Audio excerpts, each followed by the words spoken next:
Hey up guys, welcome back. Yeah, we're going back to future with this one, returning to Lords of the Fallen. I never thought I'd be back here, not with the first game anyway, but they released a new DLC and with it came a bunch of new trophies. So in this video, or this series, sorry, because it's going to be about an 8-part series, I estimate it's going to take about 3 to 4 hours. It's more or less planned out, but I'm just polishing it up as I go through each episode. Yeah, about 4 hours long it's going to be. Got a text guide linked in the description. It can't really be used by itself, it's more like a companion to this video series, but you can look at that if you want to. I'll kind of update that as we go along. All the trophies, we're going to be doing the game on veteran mode, and you have to start a new game. They might patch it in later so you can do a new game plus, but with us doing a new game here, at least this will work for everybody. Whether they patch it or not, you can still pretty much use this guide. So I'm just going to my options first, because they did release a bunch of updates since I did my platinum guide for this. And they've changed a few things. So if you go into options, just have a look, see if anything looks different to you and you want to change it, or you want something similar to what I've got it sat as. But the HUD, the heads up display visibility, it's normally set to dynamic now. I'm not quite sure if an update changed that, so you might want to change it to normal. When I first got back into this, I was wondering where my HUD were, and it would only pop up when I'm in combat. But the problem is sometimes I just forget what my health is like. I forget if I'm in Umbral, forget what I've got equipped in my quick slot, because sometimes I couldn't tell if I got a Sanguinarix equipped or not, and I'd use a cluster, a mana stone instead of my, my cross to heal up with. So you might want to turn the HUD to on, so it's always visible, guys. Right, once you're ready, start a new game. Remember, at the time of making this guide, you had to start a new game to enter veteran mode. Now, I'm going to choose Orion Preacher. You can choose something else, but I advise you use this one if you want to follow as closely to me as possible, because if not, you're going to have to change your build up a bit yourself. But this way I can walk you through everything and you don't have to change anything at all really. So Orion Preacher, choose how big you want to be. Yes, I'm kind of fat, but hopefully it shouldn't slow me down. Now difficulty, you're going to choose veteran, very important, and your modifiers put on pre-upgraded loot. Don't touch nothing else, just veteran difficulty and modifiers pre-upgraded loot if it's available. That's what we're going to do. There's one modifier which is always there by default, you can't turn that off, basically just so you got your vestiges working. No vestige decay, pre-upgraded loot, and like I say, choose veteran mode, and I've chose a very original name of character name. Do not copy my name, that is my own, I came up with that. So I am playing as Mr. Character Name. So once you spawn in, that free item you get, that's a anniversary update. I don't know why they gave that to you, because you can't use it unless you've got a right build for it. So it makes you pick a specific class, I guess. But I'm just going to ignore that. Anyway, so I'm avoiding most enemies. This has all been kind of optimized to get through this quick. Remember, we're just mainly going for the trophies, and along the way, I'm going to get you things to make it nice and easy. So you've got plenty of options to heal with. Got some shops available. We're going to upgrade our weapons. And we're going for the Umbral ending as well. Because the new trophies, there's one connected to the Umbral ending. So to get all this in one playthrough, you have to do veteran mode and do the Umbral ending. So come along here, you've probably seen so far. I've avoided most of the items. There was one item I meant to get, but I think I forgot it. The energized vigor score, but it doesn't matter. I think it's like 200 XP or so. So you want to come along here, make sure you go into Umbral to make that hand appear so you can get past. One good thing about these updates now is you can soul flay one of these things without locking onto it, which is really nice. You can grab them with your soul without locking on, which I think is really helpful. It's going to come in helpful when there's enemies around and you need to soul flay something quickly. For example, here, 2 enemies, just run up to this, quickly soul flay it, guys. No need to lock on because it'll do it automatically. Grab the Scently Quintessence. I'm just going to call them essences from now on, so this is just a bit quicker to say. So essence, that's your first one, guys. Drop down here, head up these steps, and climb up the next ladder. You might think because I'm avoiding everything, the game's going to be hard. It's not, trust me. Once our build gets rocking later on, a lot of bosses are going to be quite easy, barely an inconvenience. The only tricky ones are probably Adyr and General Engstrom. They're the only difficult ones, but still they won't be too bad. So pop that soul flay to release the vine, and then come over here to soul effigy. Good thing also now is you can use effigies to go back to the normal world, even if enemies are chasing you. Because before, if you're in battle, you couldn't, but now you can, and it's great. So it gives you invincibility as well, during the animation. So drop down, open this door, come to this vestige. We want to activate it. Remember, I know we're going through this fast, but I'm still trying to keep it easy and fast. I'm trying to get a nice balance of them both. So I'm going to rest, just get all my healing items back, just in case some of you used more than what I did. So we're going to come down here. Now for this first boss, the Light Reaper, by the way, he doesn't spawn now anymore. He only spawns if you put on enemy density on in the modifiers at the start. Okay, so first, we're going to destroy half his HP bar, just with all our magic, the Radiant Flare. Like I say, if you chose a different build, just adapt accordingly. So just use all them, keep a distance between you guys, because you can gain up on you really fast, get close to you really fast. That's it. Once it's all gone, you're going to make sure to round your weapon. Oh yeah, by the way, I also unequip my shield, forgot to mention that. Yeah, unequip my shield so you can round your weapon, and it will give you light weight as well, so you move a bit faster, and faster stamina regen. That's it, and then just make sure you two-hand a new weapon, guys, and if you use your Umbral Soul Flay to pull a soul out and get some easy damage there. That's it, finish him off, a few more hits. Running and doing heavy attack works quite well. And once beat him, come along here, grab this flayed skin. This is very important because without this, a particular stigma will not appear later on, and it's a stigma we need to get an item which will lead us to something else. So yeah, that flayed skin, make sure you collect it. Once we get to the stigma in question, I'll bring it up to you and just let you know, hey, by the way, this stigma is that one where the flayed skin made appear. Right, come up here next, pop that, I forget what them blue things are called, which show the enemies. But yeah, pop it to get rid of his shield, and then we're going to take him out, so otherwise he might knock you off his ledge. Then you're going to go into Umbral, pull that lift over to you guys, and then jump across. Now the Iron Wayfarer, you don't need to torture him here, he'll still move on, even if you should run past and give him a slap around his right cheek. I mean the cheek on his face. Yeah, so just ignore him, come to this vestige, and you can rest if you want to, and you want to upgrade your Vitality to level 12. You should have enough. So Vitality to level 12. Right, once you've done so, rest if you need to, come up here, make sure you're in Umbral, because you want to get a stigma. We still need to get quite a lot of stigmas, because there's some equipment I'm going to be buying from the Skyrest. So get that stigma, then while the dialogue is in play, come up here, use the FG to go back to the normal world. You get the Umbral Scouring once the dialogue is finished playing. Just make sure you look out for it, there it is.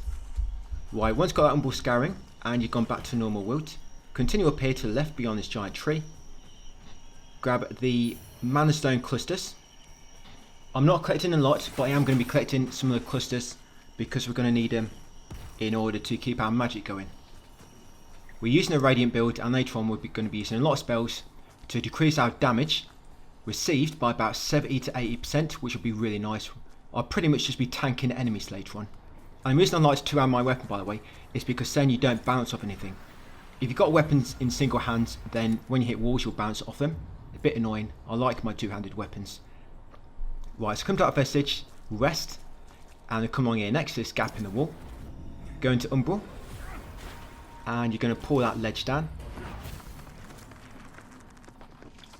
Another good thing about two-handed weapons is you can put runes on your off-hand weapon that increase your two-handed damage, and they'll count for your other weapon, even if the other one isn't in your hand at the time. Yeah, so you want to soul flay that item. That'll be a Umbral Eye. Grab that, and then soul flay that soul over there, that stigma. And while the dialogue's playing, guys, come up here and climb the ladder. So as you can see, it's fine to soul flay stigma and then run away. You're still going to get the scouring. As long as, of course, you don't die or rest, I guess, before you've received it. Drop down there, continue around this corner. You can go back to Vestige if you need to, rest, but you need to be in Umbral in a second anyway. Now shoot down that item. That's a Mine Owner's Ring. It's not crucial to this build, just while we're passing it by, why not? Because it increases your stamina regen. So lob it on, equip it quickly. Come down here. There's normally water here, that's why I need to be in Umbral. Grab this item. That's a large Mana Stone cluster. The satchels don't matter. I'm collecting them for the Mana Stones. Climb this Umbral ladder next. Come up here, kick down this bridge. Even shortcuts which you might not see me use, I want to unlock them, guys, for you, just in case you die. Yes, use that FG to go back to the normal world. That's it. Come up here, climb this ladder, and you'll meet the Iron Wayfarer. We're going to chat to him, get a seed, and put a seed down and rest. You know, things like these, quality of life features they keep adding, these should have all been in the game at launch. I do quite like this game, but I think it got a bad reception when it first released, because it released in quite a bad state. I'm hoping they don't make the same mistake for number 2, because coming back to us, I am quite enjoying it again. Yeah, so you chat with him, gives that seed, guys, plant it down, and you want to rest. We've got a boss coming up, so that's why we wanted to put it down there, so if you die, you don't have too far to go back to retry the boss. Climb this ladder, then make your way up to the boss area. The beacons are now outside the boss to begin with, you don't have to die anymore. So you want to come to this beacon, you want to beckon Iron Wayfarer, guys, and he's going to give you a hand during the fight. There is one particular beacon, you still have to die, I don't know why, maybe that's something they messed up with. That's the Hallowed Sentinel Dog, which is a new one they added in an update. Right, so once the fight begins, we're just going to use the magic from a distance. So we're not going to get close, I'm just going to use magic from a distance. Now when it comes to aggroing the enemies normally go for whoever is closest or whoever attacked it last. But what happened a lot of time is you'll attack it and then she'll begin an attack to you. And so it might take a few moments for it to turn and go for the other person again, your beacon. And this is what you want your mana stones for. And when she gets to about 1/3 HP, by the way, she's going to become immune. So once she enters that kind of animation, it's about to change her face. Stop attacking, she's going to waste it. That's it. Remember to use your mana stones when you get low on magic. And then just keep doing that, guys. Nice easy way to beat her. And this on veteran mode as well. I've not really seen much of difference. Some enemies do have different attacks. I'm trying to think of one which had a lot of different attacks. There was one where I thought, wow, this one's got a massive, bunch of new attacks. Can't remember which one it was. Maybe it'll come to me soon. But yeah, just keep lobbing your magic, guys. If you're too far away, you might miss. I think I did miss a bunch. Like, all of them missed. So you might want to get a bit closer.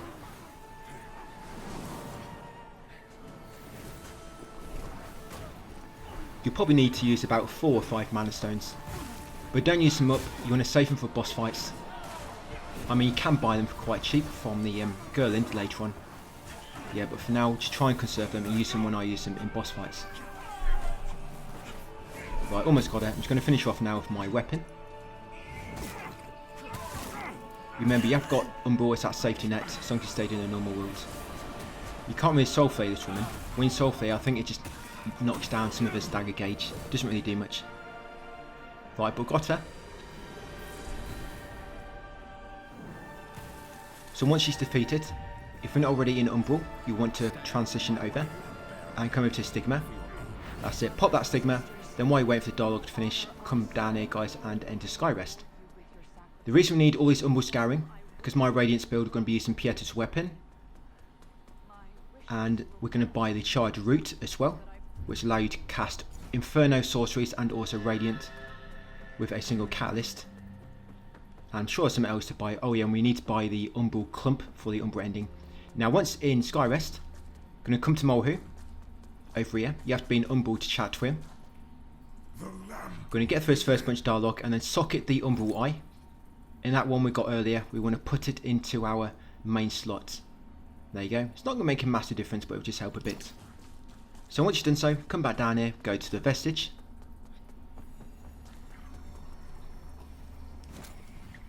And we're going to upgrade our character again. We're going to go back to Vitality. We're going to take it up to 14 now.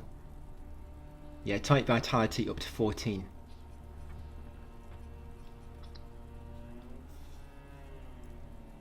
It should have enough to do so. There's not really many great farming spots this early in the game, but right at the end of the video I'm going to show you a little farming spot if you want to farm between now and the next one. So come and talk to Dunmire next, exhaust his dialogue, and the reason we only went up to 14 is because you need to save some money to buy some items from Dunmire.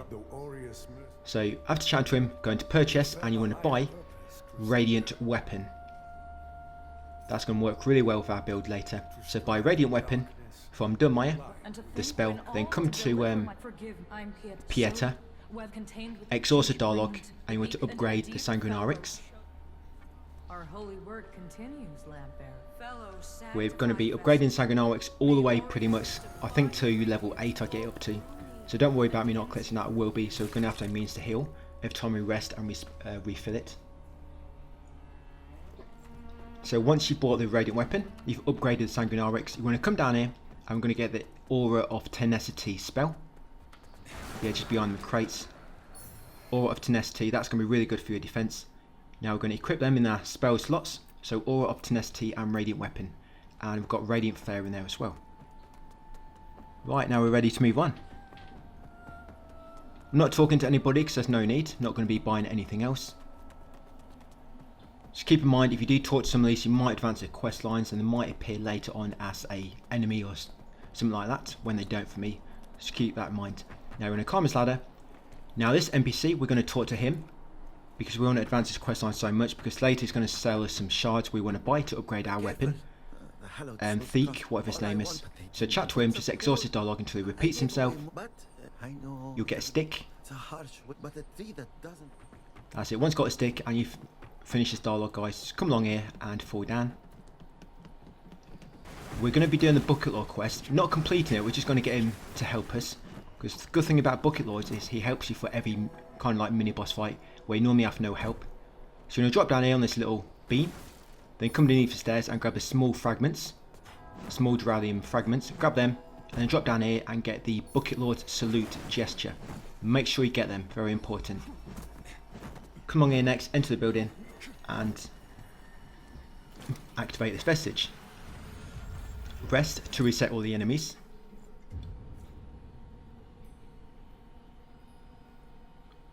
And then once you've done so, you want to spin around, go into Umbral and get this Stigma. This one takes a long time to finish all the dialogue, so it's going to pop it. And while the dialogue's playing, we're going to come outside. Just going to get my health back from this guy, my withered health. Just keep in mind, with withered health, you can't attack straight away. It takes a few seconds until you can start getting it back after you first go into Umbral. We're going to come up here, climb this ladder, because at the top here it's some mana stones. So grab them 2 mana stones, then drop down again, and a third time. Now be very careful along here. If you go too close to the walls, sometimes an enemy might pop out and try to knock you off. You want to jump here, jump again. It's really good as well having a dedicated jump button now. Come along this beam, jump 2 more times, and grab the item on the corner. That is 4 small fragments, grab them. Then come along here and climb up this ladder. Finally got that scouring. How long did that take? Now be very careful up here because there's an enemy that likes to ambush you behind this wooden boards. So try to stick close to the wall so you can attack him. If you try to run too far out, he might knock you off. So get past him, continue on here, and go up the steps. Go up the elevator.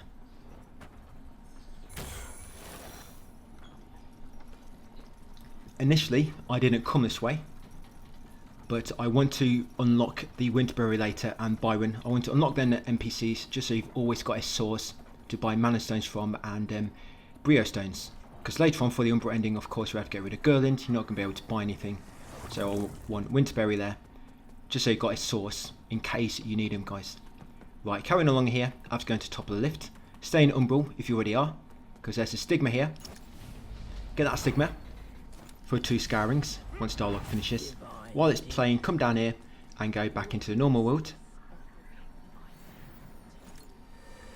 You want to take out your lamp, hold L2, that's it. Walk across this Umbral bridge, and then once you're above that platform at the bottom, drop down by releasing the button. Then once down here, we're going to go into Umbral, guys, because you need to anyway in a second to soul flay this bridge. Come along here, soul flay that bridge. Then while you're waiting, just take out these enemies which spawn beside you, get some health back. Make your way along here, go across this bridge on your left. Now do not go too close to that item, because if you go too close to it, it spawns them Reaper enemies. So soul flay it from a distance, wait for the item to spawn so you can collect it. There you go, see this Reaper enemy spawn? So grab that Skyrest bridge key. Come on here, go back to normal world, otherwise some Reaper enemies will follow you all the way through this next part. That's it, drop down here next and unlock this door.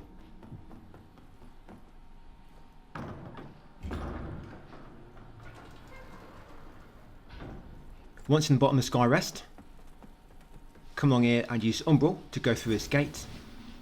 That's it, and you need to go into Umbral in a second. I meant to jump there just see if you could make it by jumping, but never mind, I forgot, I didn't press it soon enough. But like I say, you have to go into Umbral anyway to soul flay this item. So down here, soul flay this item, get the Princess Sting pendant, and want to equip that. That increases your damage when you got to a low equipment load, by the way. We're going to change it later, but for now, it's good, because it's going to increase your damage slightly. Right, come back up here, grab that Vigor, that faint Vigor item, get a second one, and over here is a third. That's it. So grabbing three faint Vigor items, company steps, and up here will be another Stigma. We're going to pop him to get another 2 Scourings.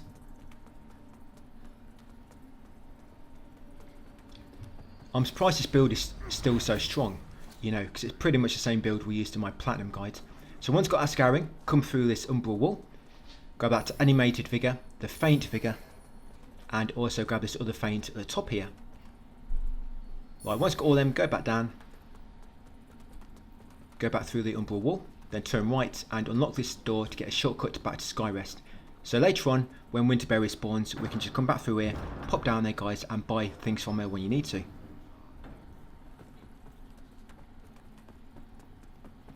We're going to go over to Vestige now and walk back to Sanctuary and then continue on with the story. The reason Winterberry comes in useful is because Brio Stones, I wouldn't say they're massively required for this, but when it comes to very difficult fights, they're good because they regenerate your health over time, so you can tank enemies a bit better, because normally you get a few hits and you've got dodge away to heal, but when your health is healing over time, you can just tank their hits and you're healing up at the same time, you know, as you're attacking them. So yes, warp to Sanctuary, the Vestige of Chaboy. Once here, climb up these 2 ladders. So we're going to do the Bucket Lord quest coming up. Like I say, we're not going to finish it, we're just going to get it going, so he's going to help us for boss fights, mini boss fights. Because this is the only way you can get somebody helping you if you're not playing online. By the way, make sure you can't get invaded, so make sure you turn off online invasions, or rituals they're called. So you want to pick up the buckets he's got in front of him, equip the bucket in your offhand, and then press triangle, so you've got both weapons out. Then you want to use gestures in this order. Use greeting, use pointing downwards, and then use Bucket Lord's salute. To equip Bucket Lord's salute, you have to open gesture menu with touchpad, press square to unequip it, and then triangle to pick the next one to put in its place. So say again guys, so you need to pick up the bucket, equip it in one of your hands, and make sure you've got that hand out. Use the following gestures: greeting, pointing downward, and Bucket Lord salute, and then talk to him again, and you'll get a message saying the pride of the Bucket Lords has been reaffirmed. That means the quest is active. Now come in here, grab that Empyrean Grenade, very important, we need that for later. Yeah, grab the Empyrean Grenade, and then drop down and talk to Damarose, and exhaust the dialogue here. You have to talk to the guys here or she does not move on. So you'll give you that spell, Conflagration, but just exhaust the dialogue so she'll move on later. That's it. Once she's repeating herself, drop down, come around here, kill these 2 enemies quickly. Make sure you 2-hand in your weapon again. Grab this item here, the bloody Aspergillum. We need it for later to give to Dunmire.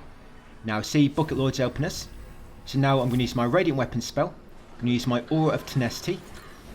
And now I'm going to come to the boss, I'm going to Soul Flay him, then attack his soul, get some nice free damage in. I'm going to do it a second time. That's it, it should go down pretty quick.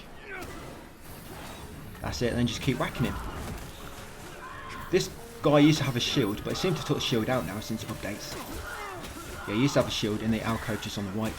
That's it, got him.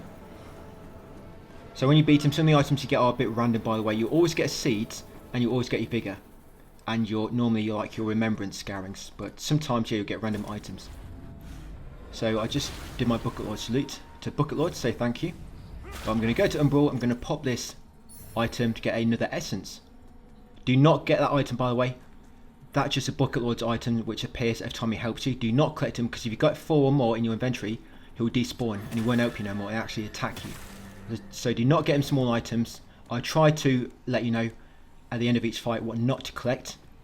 So if you've got 1, don't worry, like I say, as long as you don't get 4, it should be okay. Right, we're going to come along here after climbing that ladder and put down a seed. I mean, I don't really need this, but this is just like a safety net because you might die because there's a few choke points coming up. So put down a seed, rest, and we're going to upgrade our vitality to level 16. By the way, in terms of our stats, we're only going to be leveling vitality, endurance, and radiance. We're going to get vitality to 20 first, then radiance to 25, I think. then I think I go Endurance to 15, and then Vitality to 25. Then I think I take Radiance up to 30, and then Endurance up to 20 again. But anyway, carrying up here, guys, grab a small fragment times 4. Quickly climb this ladder. Now what I like to do here is going to Umbral on this side of this guy, because from the shockwave it will knock him off. Nice easy kill there. Because you need to be in Umbral anyway to do this lift. Right, put yourself across and put yourself again. Then you're going to drop down and kick down the shortcut plank just in case you need it later. Kick that down and then climb up this ladder.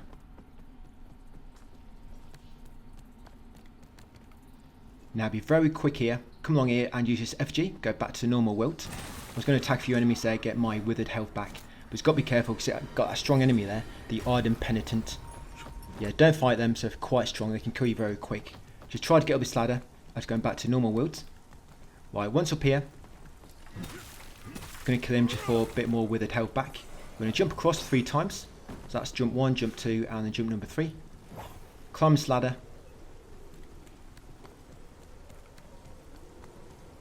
And then climb the second ladder.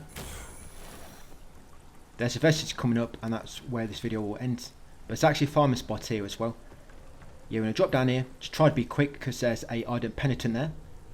So you're going to go into Umbral. Then come on here, just carefully don't knock you off this ledge. Right, Umbral that bridge, pull that bridge across to you. You have to jump across to it, so don't come all the way. Yes, continue on up here. Pull that lift across and use it to get across to the other side. Yeah, in my previous series for this, some players were saying this farming spot no longer works, but it does, so I'm not quite sure what they were doing. Yeah, pull yourself across all the way. But what I found is, maybe I didn't go into more detail before, but you've got to do it on the corner, otherwise the enemy falls down to the platform below and he doesn't die. Yeah, so kick down that shortcut ladder, just in case, guys, then carefully go across these beams. Got this beam, jump off, and you want to climb up that ladder. But first, just come to this corner, and the enemy is going to rush towards you from that passage, and then move out of the way, just shortly before he gets to you guys, and he'll die. Like I say, you've got to be near the corner. Then climb this ladder, just going to take out that enemy, and grab this small fragment times 4. Going to drop down again, and here it's a vestige, so save point, guys. I'm just going to show you how to farm here. So you just want to farm this enemy until you get 3,000, and if you want to farm it anymore, it's up to you. Like I say, I normally level up my Vitality, Endurance, and Radiance. So once you're rested, you're going to quickly roll past him. You've got to be quick, because if you don't get far enough away quick enough, you won't charge. Then come to this corner. When he charges, just roll out of the way. That's it, and he'll fall off. Like I say, if you're not close enough to a corner, he might land on a platform below, and he will survive. Then you just come back, rest, and repeat. He pretty much gives you the most vigor at this point in the game, and it's quite a quick kill as well. So again, just dodge past him, come to nearer the corner. You see that platform down below? Got to make sure you don't land on it. That's it, roll away. That's it, just do that until you 3,000, guys, 3,000 vigor, so we'll need it shortly. That's it, just going to come and rest, and that'll be it for that part 1. Just going to rest up, doing Bucket Lord Salute, and that'll be it, guys. Yep, so thanks for watching, and I'll see you in part 2 tomorrow. Hey, welcome back to part 2, guys. Back onto Lords of the Fallen. This is my veteran walkthrough. So from the vestige of Blind Agartha, we're going to come along this passage here. Remember to make sure you got 3,000 vigor from that enemy back there we were farming. So yeah, let's come along here, and we're going to grab this faint vigor skull just inside these boxes. Yeah, grab that from there, and then outside here will be a small mana stone cluster times 2. Grab them, then jump across 2 times. Watch out for that mage lobbing magic at you, and then come along here. Watch out for this enemy with a spiked helmet. Yeah, because you can knock you off if you're not careful. Then you're going to slide down this ladder, and you need to go into Umbral. But first, grab this faint vigor behind. So you can either jump off, guys, go into Umbral, or just do it manually. It's up to you. The reason you need to go into Umbral because there's an Umbral floor down here, basically. And the floor will just disappear if you're in the normal world. Yeah, come down the ladder and soul flay that item. On there you get a Bowl of Revelations and Umbral Scouring times 2. You need that Bowl of Revelations because that's what you need in order to give remembrances to Molhu back in Skyrest. Climber's ladder next. Climber's second ladder. Yeah, this video is a bit longer than what I wanted it to be, guys. I just planned the time wrong. I thought it was about 30 minutes when I was recording, but by the time I got to editing, it ended up being about 40 minutes long. So come around here and grab that umbral vertebrae. Now those vertebrae, do not use them. We're going to save them until right near the end of the game. So save them umbral vertebrae. Now come here to this effigy, go back to normal world, and you want to drop down, carry on along this path. Grab the small mana stone cluster at the end there, then drop down here, attack as you fall down. I should attack this enemy below you and kill him. Grab that next small mana stone cluster. Then you want to come to the small beam. Now before you go into umbral, just be careful because there's a spiked enemy down here, a penitent. I'm just going to wait to see what he does. He normally tries to run towards me and runs off, but if you're unlucky he might get all the way up like that. But just move away to side slightly and he should fall off. But yeah, that's why you save your umbral, so in case he did knock you off by mistake, you're not going to die. Then once he's dead, go into umbral, get that soul flay just there, that vine. So that's vine number 1, here is vine number 2. Pop that vine, and you want to come down this stairway, attack a few of these clumps to get some of your health back, your withered health. Yeah, all the normal enemies will spawn. And then carry on down the bottom here, guys, soul flay that item, that'll give you the Book of Sin. That's needed for Dunmire's quest. And then at the end here, guys, is vine number 3. That should be all 3 vines, so now we can access that door at the top. Yes, make sure you grab that Book of Sin. That's needed for Dunmire's quest. I do not take Dunmire's quest all the way to the end. I'm just taking it probably about halfway because he sells a pendant, which is really good for increasing your damage. Just flat out. It's not reliant on your equipment load like that princess thing we currently have. So open that door once you're on the 3 vines. Slide down this ladder. We're about to unlock the blacksmith. Carry on along this tunnel. Go down this ladder next. Now there's going to be an enemy down here with a yellow shield. We have to kill him so he drops a prison key. But if you drop down on the right too far, you might trigger the dog. So try to stay to the left like I am. And before I drop down, I'm just going to use my radiant weapon. I'm just changing my hotkeys there because I've got them different on both my accounts. I keep getting them mixed up. They're both on the same one now. So I'm just going to drop down. I'm going to use the effigy. I buffed my weapon beforehand with radiant weapon. Then I'm going to take out this enemy quickly. I went back into normal world just in case he kills me. It doesn't mean it's an instant death. Having umbral to fall back on is always a good idea, you know, in case you do get killed by mistake. So once you killed him, grab the prison cell key that he drops, and come over here and talk to Gerlind. Keep chatting, and eventually you can give him the key. That's it, hand over the prison cell key. Then keep chatting, he's going to give you some fragments. There you go, 3 of them. Then chat again, guys, and choose to upgrade your weapon. Now you're going to upgrade your preacher hammer to +2. You should have enough. Upgrade it to +2. There you go. And then once you've upgraded it, you want to quit the main menu and reload. You're always going to spawn in the same spot when you do this, by the way. You don't spawn at recent vestige, you spawn in the same spot. But it resets the world or updates it. So we've just updated it now. So what happens is when you freed him and you rest or reset the area, he warps away and the cell will open. So we did it just then because we want to get a fragment from inside, the 4 fragments. Then we're going to climb this ladder and trigger the shortcut elevator. Don't use it unless you want to rest. Just send it upwards, guys, so you activate that shortcut. If you low on healing items, then go up in that elevator, use the vestige, rest to get your healing items back, and then come back down here, guys, and come down here and pull this lever. Yeah, I don't need to because I've still got most of my Sanguine RX left. But yeah, because there's a boss fight coming up and you want all your mana and all your healing items for it. But either way, to make sure you definitely send it up, guys, just to activate that shortcut. Like I say, that will take you up to the vestige of Blind Agartha. We're going to come down here, it's going to take us to the next boss. When you beat this boss, it makes it so you can have the dog join you on battles. It's a beacon. But you have to go and pet it first. It's optional, but I'm going to show you about that. That's added in an update. So you're going to come down here and talk to Damarose. Now if she's not here, it's because you did not exhaust the dialogue properly in that previous area, you know, near the Sanctuary vestige. So if you want to exhaust the dialogue, do not buy anything. You can buy the Adyr's Rage if you want, but I'm not really going to use it. Just exhaust the dialogue, guys. That's it, like so, until she repeats herself. And then grab that small mana stone cluster. Then before you engage this boss and enter the arena, just get your buffs ready guys and then come in and take her out. You can soul flay her if you're quick enough without taking any damage or being interrupted. I do keep trying, but I think I keep getting interrupted. And she does actually knock me into Umbral, which doesn't normally happen with this one. But just keep being aggressive guys, as she should go down soon enough. And Bucket Lord's here to help you anyway. Yeah, having Bucket Lord as help is mega helpful. Because without him, all these mini boss battles, you're literally all by yourself, unless you beckon a co-op player. Yeah, I think it's the only way you can get somebody to help you. Surprising that they've done that just from like a DLC quest they added in. Like the only way to get help on a mini boss is to do a DLC quest, which is not needed for any trophies or anything. Right, so got her. Sinner has been judged. Remember to salute to Bucket Lord. And when we come down this tunnel, where the lamp is on the right of it, I should not have rolled down then. I didn't realise how low my health was. That's quite lucky. But yes, down here will be another vestige. Yeah, climb down the ladder if you don't want to take a risk. Yeah, so activate this vestige, the vestige of Adyr. And then we're going to warp. So we're going to upgrade our character first.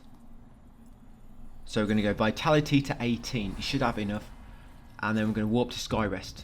So vitality to 18 guys, and warp to Skyrest.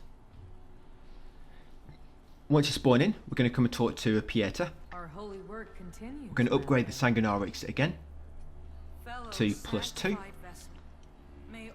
That's it. Once you've done so, I was going to show you about this dog now. So like I say, this dog is optional, and apparently, according to the update notes, I mean maybe you can trigger it earlier. I'm just going by the update notes.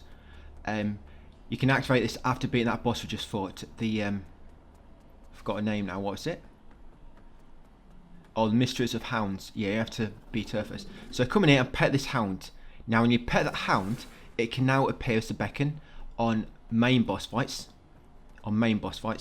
But for some reason that dog only appears when you've died once to the boss. I don't know why.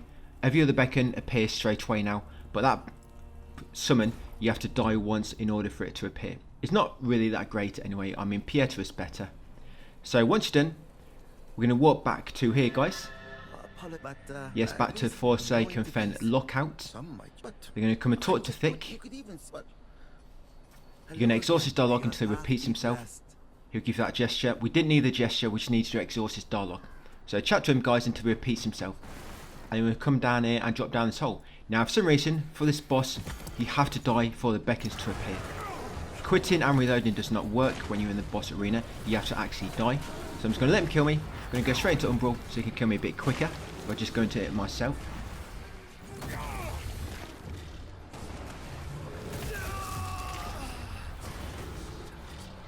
That's it. Just let him sit on me there. When an enemy that big sits on you, it's pretty much instant death. Yep, so now all the beacons will appear. So we're going to beckon Pieter. I like to use Pieter because she can heal herself guys when her health gets low. And of course she's got ranged options. But beacons like Iron Wayfarer's Diamond, they get killed quite quick. Yeah, I almost forgot then, almost ran straight past them. Yeah, so Pieter. There she is. I'm not quite sure why the wrong text came up then. But yeah, summon Pieter. Make sure you get the right one. Like I say, she's the best because she'll heal herself when her health gets low, providing she gets the opportunity to do so. Right, now for this boss, he can kill you very quickly with our current build and current level. So the way I like to do it is I like to just keep my distance and use my Radiant Flare. Yes, we are being a bit cowardly on this fight, but it's the safest way to do it. And as you see, there's quite a bit of damage. I mean, if you're doing this in like a Dark Souls game, you know, at this lower level, with this kind of magic, you'd probably be doing like really tiny damage. But your magic at this point does quite a bit of damage still, so it doesn't take too long. You just probably need about 4 mana stones, maybe not even that, maybe 3 is enough. But yeah, just keep doing this from distance guys. Remember, when you attack the boss, it will try to go for you. It will always go for the person who attacked it last, or the person closest. And once it's triggered that attack, then even if the other enemy, your other co-op partner attacks the enemy during that attack, the attack will still go for you. So just keep that in mind. So once an attack starts, the attack will always finish before it will switch to the other person. You know, whoever hit it last. But yeah, it goes down quite quick. You see, she's almost dead. Or he's almost dead. Just watch your health. If he does come for you, get ready to roll away. Like I say, he can kill you very, very quickly.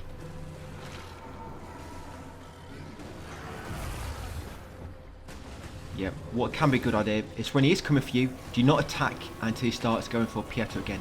And then attack from behind. That's it, got him. That's it, not too bad. Congregator of Flesh. So once you beat him, I'm going to go into Umbral because there's a Stigma here. So I'm going to get that Stigma. You get Umbral Scouring, invest his sheath and beat him. So yeah, make sure you got that Stigma, guys. And once you got a Stigma, come down here while the dialogue is playing. I stayed in Umbral because there's water here and you're going to get knocked into Umbral anyway when you try to get past it. Yes, come up here and there you go. So that's a remembrance from that Stigma. So come to this vestige, I'm going to rest. Be quick because some enemies are slowly making their way towards you, those ones we just passed. Yeah, so now we're going to upgrade Vitality to 20 and we're going to start going up on Radiance. Yeah, so Radiance next. So Vitality to 20, then we're going to stop, and I think Radiance, I think I'll get it to 25 or 30, and then I start with Endurance up to 15. Right, so once you're rested and you leveled up, come along here next, grab a small Mana Stone cluster on the left, come along this bridge. You can buy them, by the way, from Gerland. But of course I want to try and save a bit of my money to level up. We'll be buying some later, just so I've got good stock. Now come around this tree, be careful with the deep water. Just grab them small fragments, come along here, go right. There's some deep water here, and it's going to knock you in Umbral. So just roll down, you're going to die going to Umbral. That's it, and the water will disappear. Yeah, it's all dried up. Right, so I'm just going to attack a few of these, get my health back. Because you might get stuck here on an enemy, which can kill you pretty quick. So get your health back and then carry on down here. Now in this corner, is a item you need to soul flay. So soul flay that, guys, and get the essence from it. Yeah, watch out for that flying enemy. They can do a lot of damage, especially if they grab you. So grab the essence. Once you've got the essence, come back up here. Right, and you want to come at this kind of like tree log to the upper floor. Grab this item here, which will be a small Mana Stone cluster. Come along this bridge. Now quickly unlock these two shortcuts. You've got a shortcut ladder and a shortcut door, which will take you back to the vestige. You might want to do the door first, because if I died here, I'd have to come all the way back around. But if I did the door first, it's literally we're just there. So you get a ladder, get the door. Once you've got both shortcuts, I'm going to come back to this vestige to rest, guys, and just respawn those enemies. That's it, and get my Sanguinaris back, just in case it's a bit low. Right, so once you've rested, I'm going to come back through this shortcut. Going to drop straight down, and I'm going to keep left. Keep left, and there'll be a small alcove in a minute. You need to roll through the vines to break them. Now just make sure nobody's following you. Just wait for a moment, and once you know nobody is following you, guys, you're going to equip your hand and then put the Empyrean grenade and lob the grenade at this stone woman. That's it, and you'll free her. So like I say, you have to change your catalyst to your hand and then choose the Empyrean grenade. Don't use anything else because you might kill her. It's not a big problem if you do kill her, which you wanted to move out of the way, basically. So once you freed her, exhausted dialogue. She'll give you that pendant of induration. We don't really need that for anything. You'll find out why we're doing this in a second. Now once you've exhausted her dialogue, you're going to quit to main menu and reload. Again, this is to reset the area and it will make her move on. Now if you did kill her by mistake, don't worry too much. You might still need to do this to reset her. That's it. Now she's moved. Now we can grab this item behind her, the Wilmark's Catalyst. Now this is going to be our catalyst going forward pretty much until we've completed the game. So Wilmark's Catalyst, the reason I wanted that is because it's got 4 spell slots. The one we had currently only had 3, this has 4, and our build later we're going to need to use 4 different spells. Right, once got it, come up here next, guys. There is an FG on the left, by the way, if you needed it. Go left through this passage. Now in this room is a few items. You're going to grab these Faint Vigor for ×2. There's another one here, Animated Vigor ×1. Over here, you have a Faint Vigor ×1. That's it, and then carry on. I grab them because it can come useful for later when you need a bit more money when it comes to buying or upgrading, stuff like that. Then you're going to roll into this water. It's going to knock you into Umbral. I like to do it this way sometimes because sometimes it makes enemies follow you and get killed by the water. Then come up here, soul flay that ledge to pull it down to you. Right, and carry on up and then soul flay that vine to open the door. Now while the vine is basically disintegrating, I'm going to get some health back. Right, and once ready to move on, yeah, we want to come in this passage here. This passage was blocked, and when we did that vine, it unlocked this passage. So come in here, take this kind of like a middle path almost, and then out here keep left. There's going to be an item we can soul flay. This is one of my most important eyes in the game. So soul flay that item, and you find the umbral eye of the pale butcher. Oh, sorry, that's not I think my most important one is the hooded antler. I think it is, but that's still one of my good eyes. So you get that umbral eye of the pale butcher. Carrying up here, use this FG guys to go back to normal world, just so we've got a spare life if we need it. Right, once done so, going to come along here and unlock this shortcut plank. I never use this, but just in case you need it for later. Yeah, kick down that plank guys for a shortcut. Right, and then come back along here. Now we're going to make our way to the boss, but first, we're going to put down the seeds, so that if we die, we'll just respawn back there, and as well, if you're low in health, you can just get your health back before the boss. So yeah, quickly come up here and put down a seed. Yeah, quickly. Now when you put down a seed, if you die after putting it down, you'll still respawn at that seed. You don't have to actually rest at it. Yeah, which is quite helpful actually. So you just got to put a seed down like this, and then what happens is if you die, you're going to respawn at that, even if you did not actually die. But you want to try not to die, because if you do, that means the enemy always killed you. If it's a normal enemy, it's going to have all your vigor likely. So just rest there, get your healing items back guys, come along here and summon Pieta. There she is. So summon her as normal. This boss ain't too bad. I think he's been nerfed a bit since when I last played. I think it was a lot harder when the game first released. So you see these like umbral orbs floating about. You can actually shine your lamp on these when the boss is close on his horse, and it'll make a massive like roots come out of the ground, and they can knock the boss off his horse if you time it right. It's just something good to have in mind. But yeah, once the boss is off his horse, you want to use your radiant weapon guys and use your aura of tenacity as well, and just keep attacking him. So I was hoping I was going to get a chance to show you. So when he's moving around in the ground, make sure you near one of these umbral orbs, and I'll see if I can do it now. See, I think that knocked him off his horse. Yeah, see? So it's quite good. It's like a little trick you can use there. Just use your environment. Right, and fighting the boss again. He's doing a massive combo here. Yeah, this guy does a big combos. Look at this.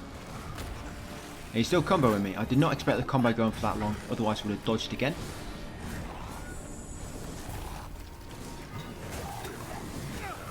And it looks like I'm not doing that good at the moment, but his health will go down pretty quickly once I get a good combo going. There you go. Radiant weapon and aura of tenacity. Just watch your mana, because aura of tenacity slowly drains your mana, by the way. It never used to. They actually changed it in an update. I think it used to just use a flat amount of mana, similar to the radiant weapon, or it used to drain it at a much slower rate. I can't remember, but they did make it so it used more magic in an update. They did. Right, almost got him, there we go. So got Hushed Saint. Now when you beat him, it makes pumpkins spawn around the map as well, which can also give you sky rings. We're probably not going to be getting them pumpkins, but I'm just letting you know about that. Yeah, it's related to a DLC quest. Right, once beat him, get that stigma first. Do not touch a beacon at all. Yeah, the beacon, do not interact with it, guys. Very important. Remember, we are going for the umbral ending in this. Just make sure you've got that stigma at the end of it. You get more sky rings, and you get the remembrance of the Hushed Saint.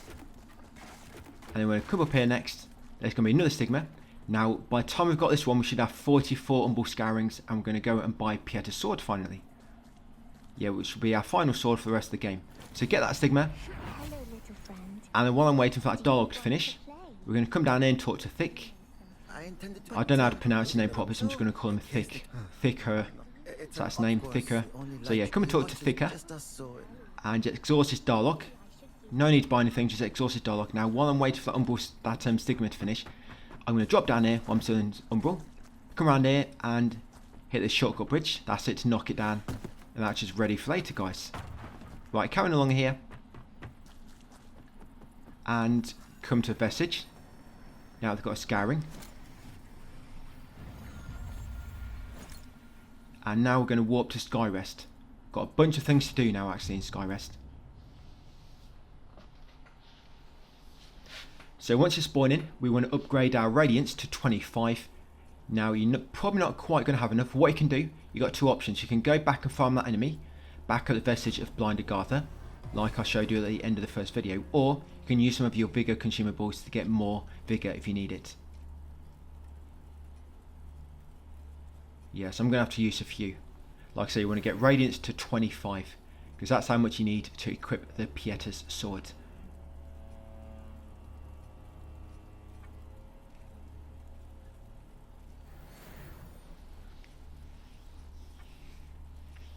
I can't even remember if you can equip things a bit earlier if you two-hand him.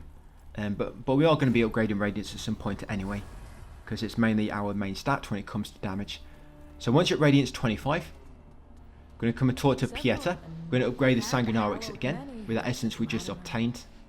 Our holy work continues, there you go. Sanguinarix should be at +3 at this point. We're going to go and talk to Morhu. We're going to hand over the Bowl of Revelations. And that'll expand his inventory slightly and make it so you can give him remembrances from now on. We're going to give him the Pieta remembrance. And we're going to buy Pieta's sword. So yes, going to Umbral. Give him the Bowl of Revelations. Offer remembrance. Give him Pieta's. That's it. She of Blessed Renewal. That's it. And you want to buy Pieta's sword for 40 scourings. That's it. Buy that one. That's all you want to buy. Do not touch anything else. Right, we're going to equip that weapon and I'm going to two-hand it.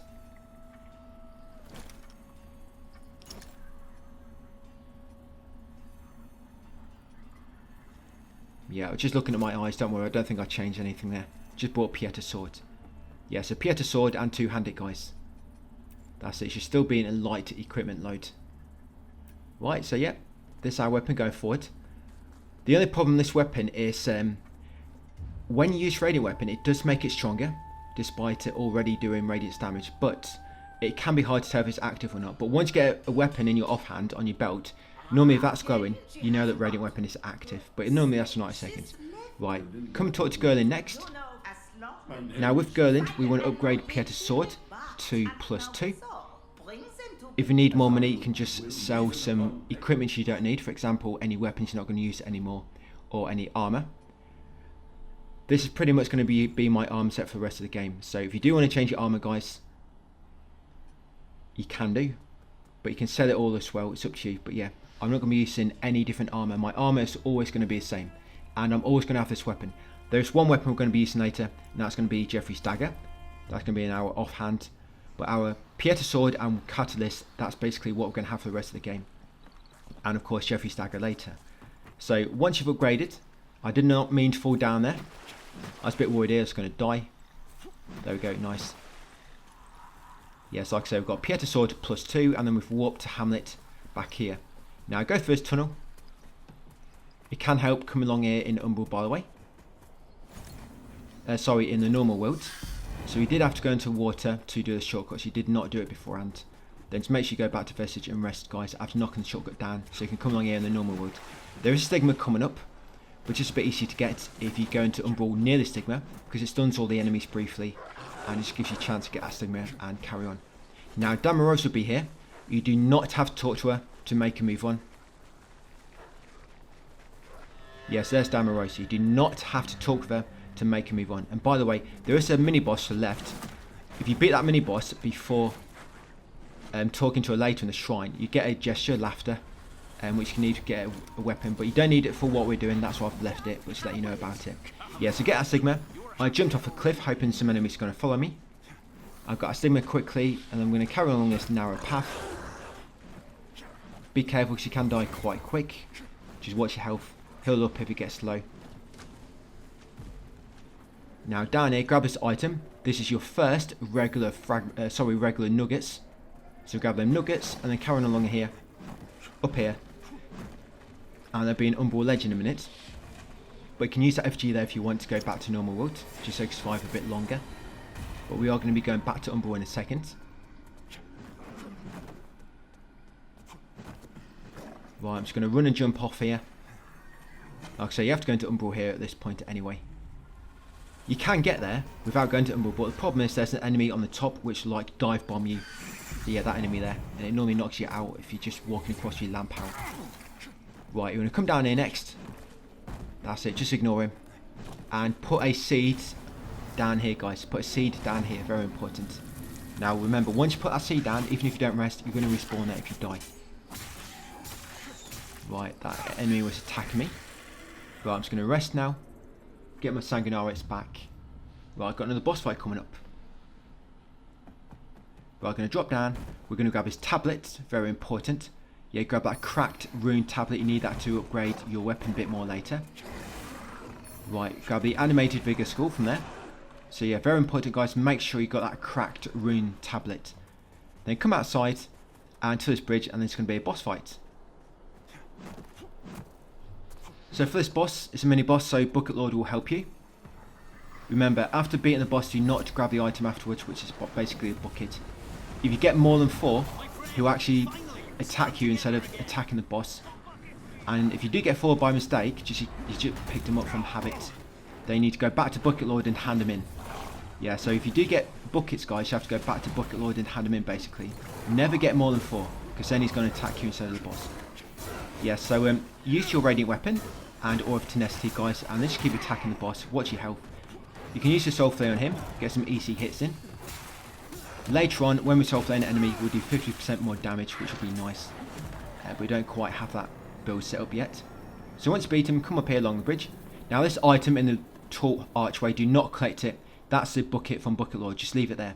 Right, come to the other side of the archway, go into Umbral, and then pop that vine. That's it. We need to go to this shrine coming up. You don't need it to complete the story, we need it to complete the Umbral ending.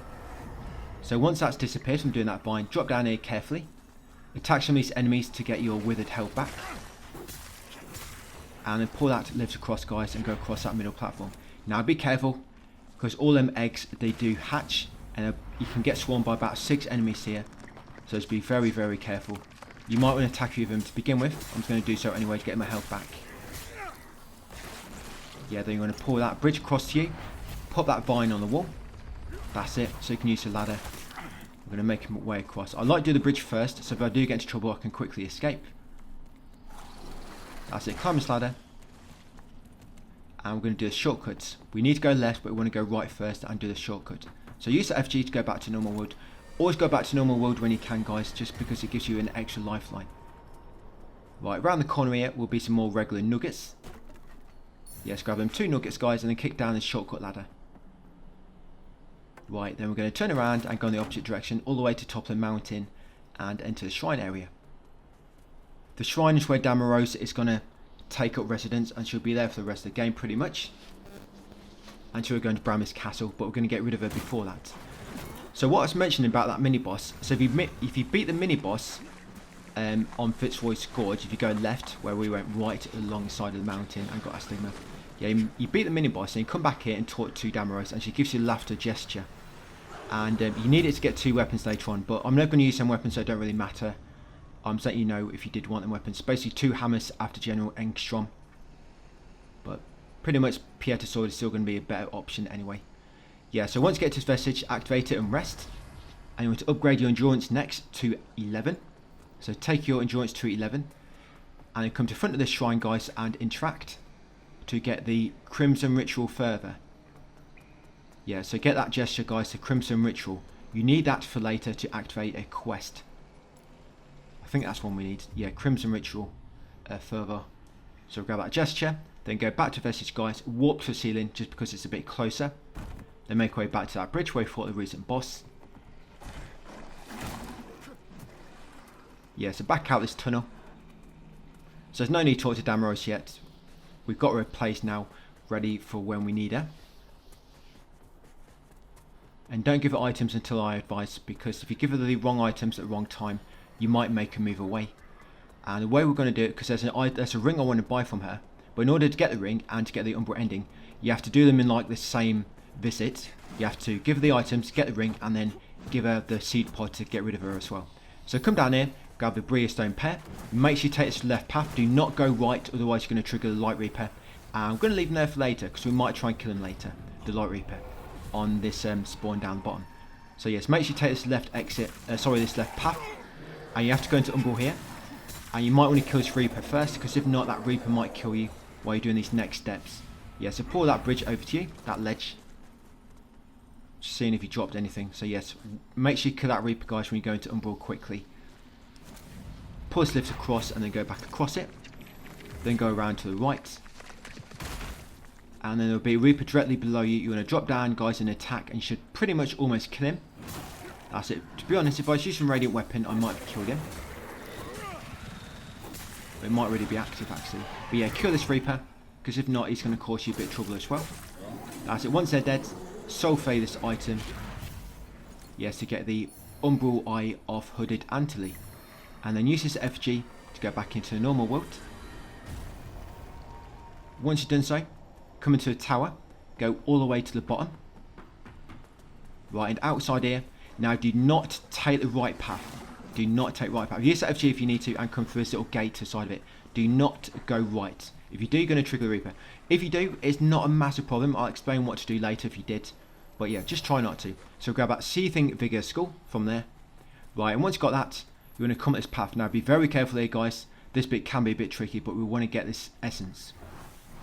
I'm going to try to knock down that hanging body first. Knock it down so it'll drop 2 skulls. So yeah, you might want to kill this enemy with a red cape. Like I say, if not, he can cause quite a bit of trouble. So grab him, that too faint figure. Yeah, so I think I am actually going to try and kill him. Yeah, because you can die quite easily here if you're not careful. And there is going to be a save point coming up. So if you do try to kill him, you might want to pop your use Radiant Weapon and or of Tenacity before you fight him. Right, I've got him. So you want to come to this side of the tree. If you hold out your lamp, you'll be able to see an enemy and a Soulflay item. You see that there? So I'm going to go into Umbral here, quickly Soulflay the item, and quickly grab it. To be honest, first you want to Soulflay it and then go back into Umbral with this FG and then grab it, because then that big guy's not going to attack you. That's it. Grab the essence. So yes, grab the Soulflay item, just pull it off, and then go back into the normal world and then go and collect the essence. Because if not, you might get hit or killed to try and get that essence from that big enemy. I don't like them enemies. They're actually quite tricky to kill because you can only attack them from behind. But yeah, we want to do that for the essence. Then come on here, guys, and climb this ladder. That's it. Save point coming up. So this next stigma coming up. Do you remember that flayed skin we got right at the start of the game? The flayed skin makes this stigma appear. And you need the stigma because it gives you an item which you have to give to Dunmire later. Like I said, we have to advance the quest line about halfway in order to buy a pendant or a necklace. Yes, you see the stigma here. You need to go into Umbral. Yeah, the stigma is the one which only appears if you grab the flayed skin. So yes, get that stigma, come along here. There'll be a save point. Just make sure you've got the scourings and the item, the wooden Darkest Crusader cross. That's one we wanted. That's it. Make sure you got them before you activate this vestige and rest. Right, I'm just going to rest here.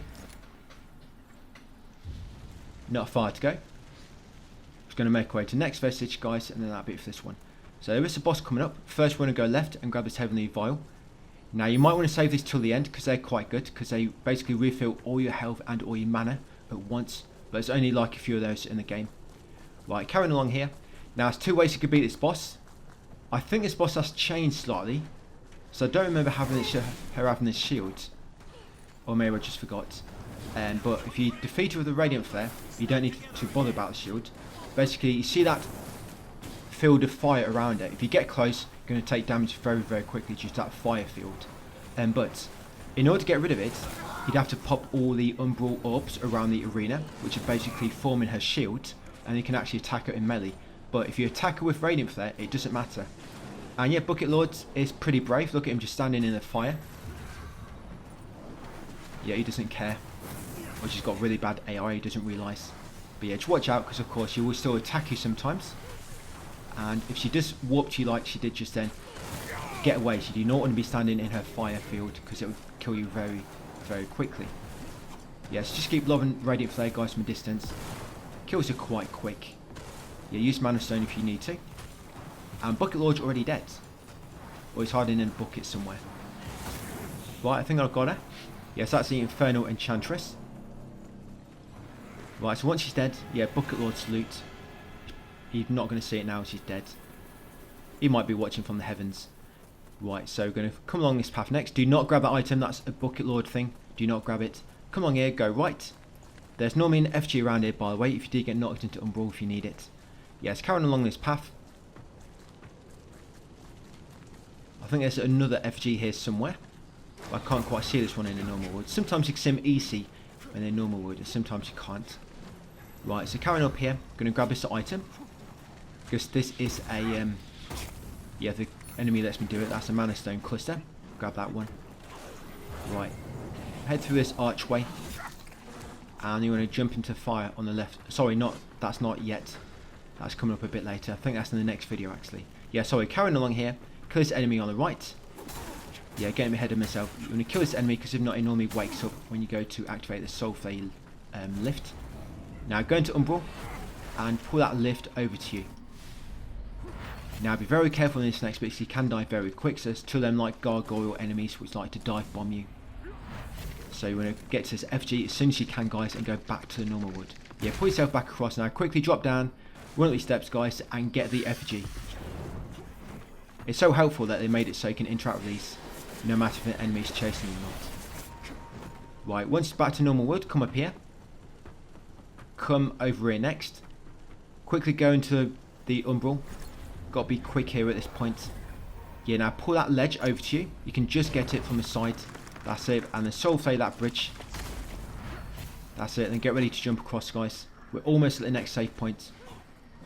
Just a little bit further. Now use this FG, go back into normal world.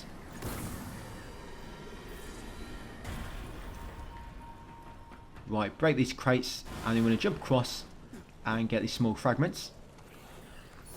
Once got them small fragments, you want to come up here, guys, and first doorway on the right, and this will be a next vestige. Right, and here we are. Just going to rest. Just going to upgrade my endurance to 13 from the figure I got from killing that boss. Yeah, so endurance to 13. I just rested first to make sure no enemies are going to follow me. And that's it. So yes, that'll be it, guys, for part 2. Not too bad, like I say, part 3 will be a bit slower. They're going to average about 30-minute videos. So yes, thanks for watching, and I'll see you on part 3 tomorrow. Hey up, guys, welcome back to part 3. So we're at the vestige of the Dumb Witch, Lydia. Right, so I'm going to do a salute, and from here, you kind of like need to go left. There's a few ways you can take, but basically you want to come to this side. That's it, and drop down this hole, and there'll be these little mines below you. Try to roll past them so you don't actually touch them, so it will damage you. Then come left up this hill, and roll through these crates, and there'll be an umbral wall here.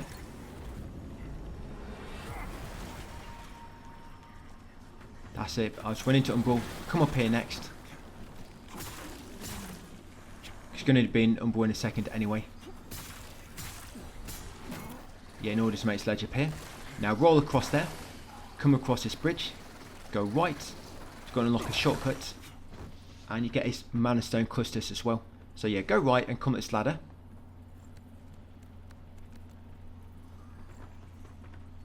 Grab that Mana Stone cluster, guys, and kick down the shortcut ladder. So that'll take you back near the recent vestige, you know, Lydia the Dumb Witch. Right, drop down, back down that previous ladder, come back along here to that fork, now take the remaining path. I'm going to attack that enemy, get some of my withered health back. Yeah, come along here and go left. There'll be a stigma. So pop that stigma, and once you popped it, you're going to come along here, guys, and you want to drop down this narrow passage. Right, now be very, very careful here. You see that sulfate item? We want to get that because it's a chisel, and there's only 2 or 3 of these in the game. It's an upgrade material for the Umbral Eye. That's it. Pop it, then quickly grab it, guys. I was quite lucky there. I've never grabbed it that easily before. I normally get so much trouble in that bit. But yeah, if you die, you've got the shortcut, just come back there. So yeah, make sure you grab that chisel, very important. And that scouring's from that stigma I did just beforehand. Carrying up these steps, grab the FG. That's it, once back in the normal world, come up onto rooftops, go right and enter this back room. in here is regular nuggets. So grab the nuggets, come back along here guys, and then go right onto the next rooftop on the other side of the street. Right, climb down this ladder.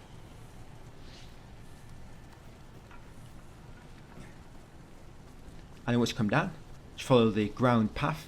There is a other path on the right where you go along the upper platforms, but we don't need to go up there. So yeah, just keep on the lower path guys, follow it to the end, come to this hill, and then go into that umbral fire. It will kill you, but we're going to go into umbral and the fire will disappear, and it'll make an umbral ladder appear. But before I climb it, I'm just going to attack a few enemies guys to get my health back. Yeah, watch out for them burning corpses by the way, so you like to lob fireballs at you. So climb this umbral ladder, and then up here it's going to be an essence, but you need to be quick to get this one because there's one of them fly enemies. Yeah, guarding it. Yeah, there it is. So quickly get that. Yes, that's another essence. Yeah, watch your health. You can even use Aura of Tenacity if you want to guys, so you've got a bit more defense. Because we are going to be having another vestige before we encounter the boss. So once got the essence, come along this bridge, go left. I'm just going to go into this room on the right here and smash these crates to find a faint vigor behind it, 2 of them. Come back up here, turn right. Careful you don't roll off there. I was so close to dying. I don't know how I survived then. Right, carrying on to the top. Through here. And you want to be quick here. There is an umbral ladder, so even if you're not in umbral, you're going to have to go into umbral in a second to climb this ladder here. But you need to be quick, so there's a reaper enemy. So just quickly get up that ladder guys, carrying up, and once you're on the surface again, turn around and come beyond the steps, and there'll be a effigy. Use that to go back into normal world. I mean, we don't have long to go into the next save point, but just in case this fire enemy kills you.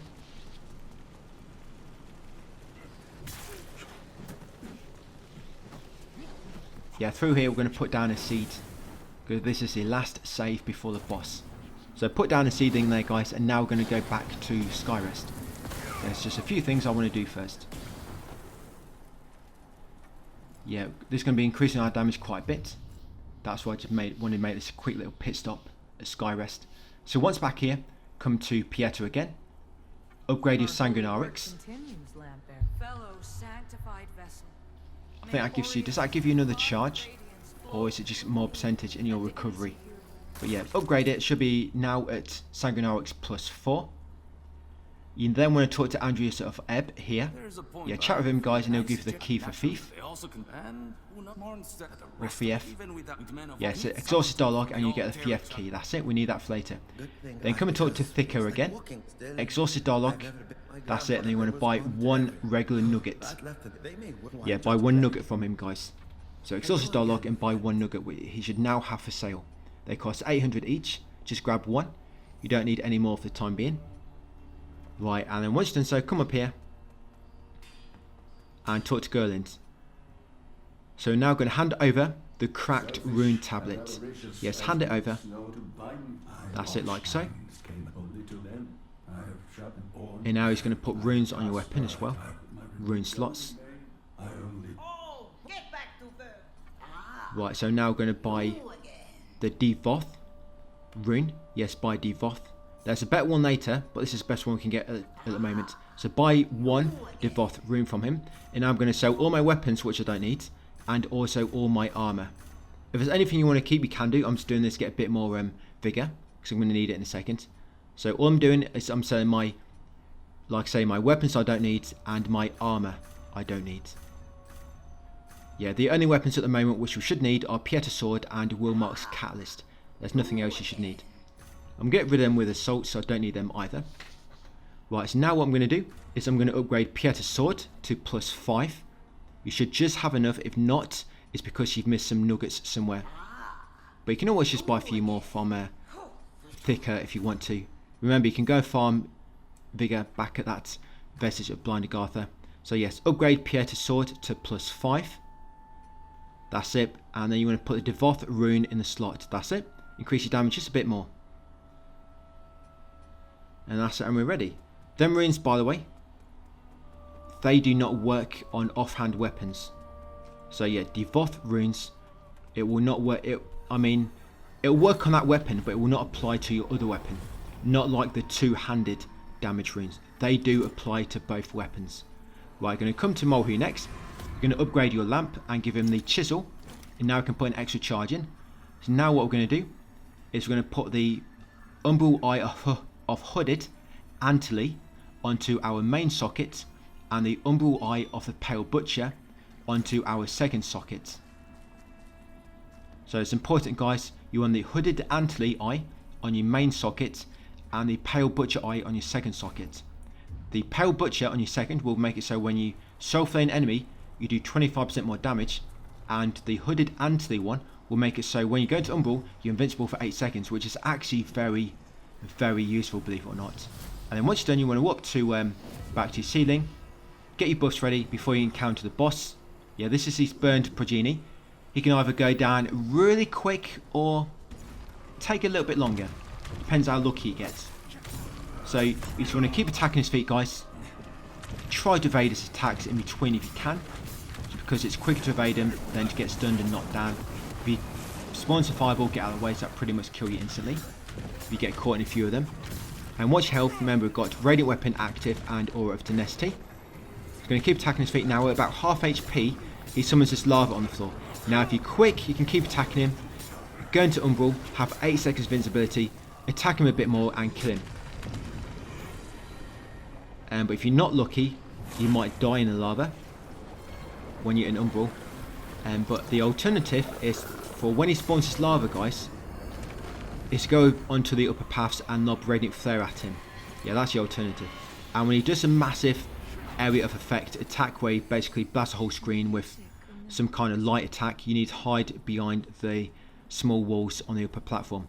But if you're quick like that, guys, you can get rid of him really quickly. And make sure you soul flay his stigma afterwards to get more Umbral Scourings. I probably shouldn't rest yet, and I'm now going to upgrade my level. Endurance to 15 and Radiance to 26. And there you go, just got a Scouring there and the Remembrance from his stigma. And now I'm going to rest. Like I say, Endurance to 15 and Radiance to 26. Right, once done, come along here next. There's not really much going to collect in this area either. But you want to be quicker because some of these enemies can hit you really hard. There's an FG there on your right if you needed it. Yeah, to run past these enemies. There's a gesture coming up and you have to get this gesture. It's a pledge to Adyr. You have to get this one, guys. It's needed for one of the quests later. For General Engstrom's quest. So grab that item there. That's a pledge to Adyr. Like I say, you definitely need that. Drop down here next. And here is a soul flay item. Of course in Umbral. So I'm going to go to Umbral in a second. And what's great now is we've got 8 seconds of invincibility, remember. So now I'm going to quickly soul flay this item in Umbral. Get the essence. Try and get a bit of health back if I can. Yeah, luckily I've got 8 seconds of invincibility. Right, I'm not going to bother trying to attack anybody now. I'm just going to use my Sanguinarics to heal up. So I've got that essence. Come along here next, take the left path. On the top left here, beyond this small canopy, will be regular nuggets times 2. Grab those, and then drop down here, guys, and unlock this door. Right, we're going to come in here. We're going to get our stigma. Then while the dialogue is playing, we're going to come in this doorway at the back and get this effigy. That's it, go back into normal world.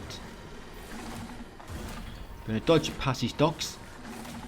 Go to fireplace and get the next rune tablet. Yeah, make sure you get that item in the fireplace there, guys. Yeah, chipped rune tablet. Make sure you grab that, it's very important. With that we can get 2 runes on our weapon. So chipped rune tablet. Once got that, come along here next. Smash these crates. Grab a small nuggets, or a small fragment, sorry. That's it. And then roll down here. If you don't want to risk rolling down there, then just go back slightly and go around the outer path. Make way all the way to the bottom. We're going to pull this lever to unlock the gate. That's it. Then we want to go into Umbral, because there's a item here which will give you 5 scourings. I think it's the only item you can find in the game, you know, loose item, which gives you Umbral scourings. The rest come from like stigmas or boss fights. So yes, pop that item. That's it, 5 scourings, guys, and then continue on down this passage. Remember, you're invincible for 8 seconds after going to Umbral. Right, carry down here, and it's going to be your next save point. vestige of hooded Antley. That's it. Just going to rest up. Right, so once ready, carrying down here next. Going through the mines now.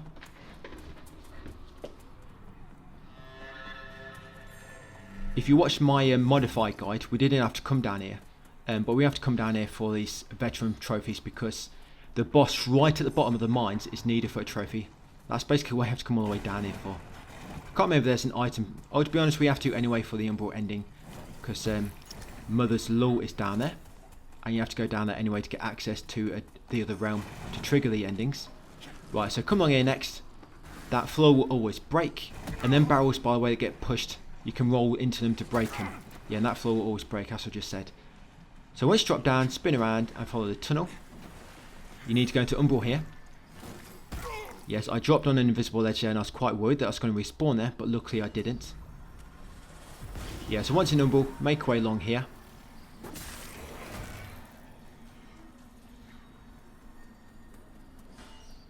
Yes, get that stigma. Then once you got that stigma, come to this FG, guys, go back to the normal world. That's it, another 2 scourings just there. Now when you got these steps, be careful because there'll be a narrow beam in a second. You have to carefully go across. Yeah, this one just here. If you do fall down, you can get out of that place where the stigma was. Carrying along the tunnel, there'll be a lever in a second and a shortcut ladder. Just careful you don't drop down before you actually activate a lever and the ladder. So just come along here, guys, and activate that lever. That's going to lock the gate we need to go through to progress. And then kick down the shortcut ladder. That's it, then roll off the corner. We're right near the vestige, so if you want to go back the other way, guys, to rest up, you can do. But yeah, once ready to move on, come through this tunnel here, where we just unlock the gate. Over here will be 2 regular nuggets, so make sure you grab them nuggets. Come along here, go right near that locked gate. Go into Umbral here to get through that gate. Go through this next Umbral gate, drop down slightly. Now I did take the wrong path slightly. Basically there's a room there which has like 3 different branches. And one of them leads to a scourings. And if you reach the green stuff, then you've gone too far. So yeah, I reached green stuff, so I know I've gone too far, so I spun back around. Here we are. So yeah, this path here, guys. There'll be 2 paths beside each other. You want to take the path on the left. So go into Umbral and unlock that Umbral door. Come inside, get the scourings. Try to tap these lumps to get some health back. Yes, get that stigma, guys, for some more scourings. And you've got 2 regular nuggets in there as well. So grab the 2 nuggets, get a stigma, and that's all you need. Now go back out, go back the other way towards the green poison. Yeah, quickly get through this area. There's going to be some of them gargoyles diving on you in a second, so make sure you're quick and keep rolling as well, guys. Then up here, grab the animated vigor and then quickly get us to FG to go back to the normal world. Yeah, just a quick start if you can. Right, can look at your steps next. Go through this tunnel. We're about to get to another vestige and a shortcut gate as well. Yeah, so once along here, you're going to go left.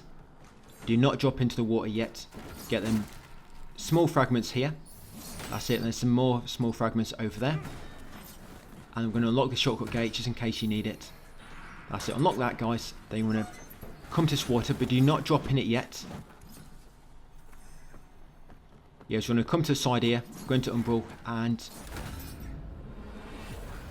you want to pull that ledge out of the way so you can access the ladder.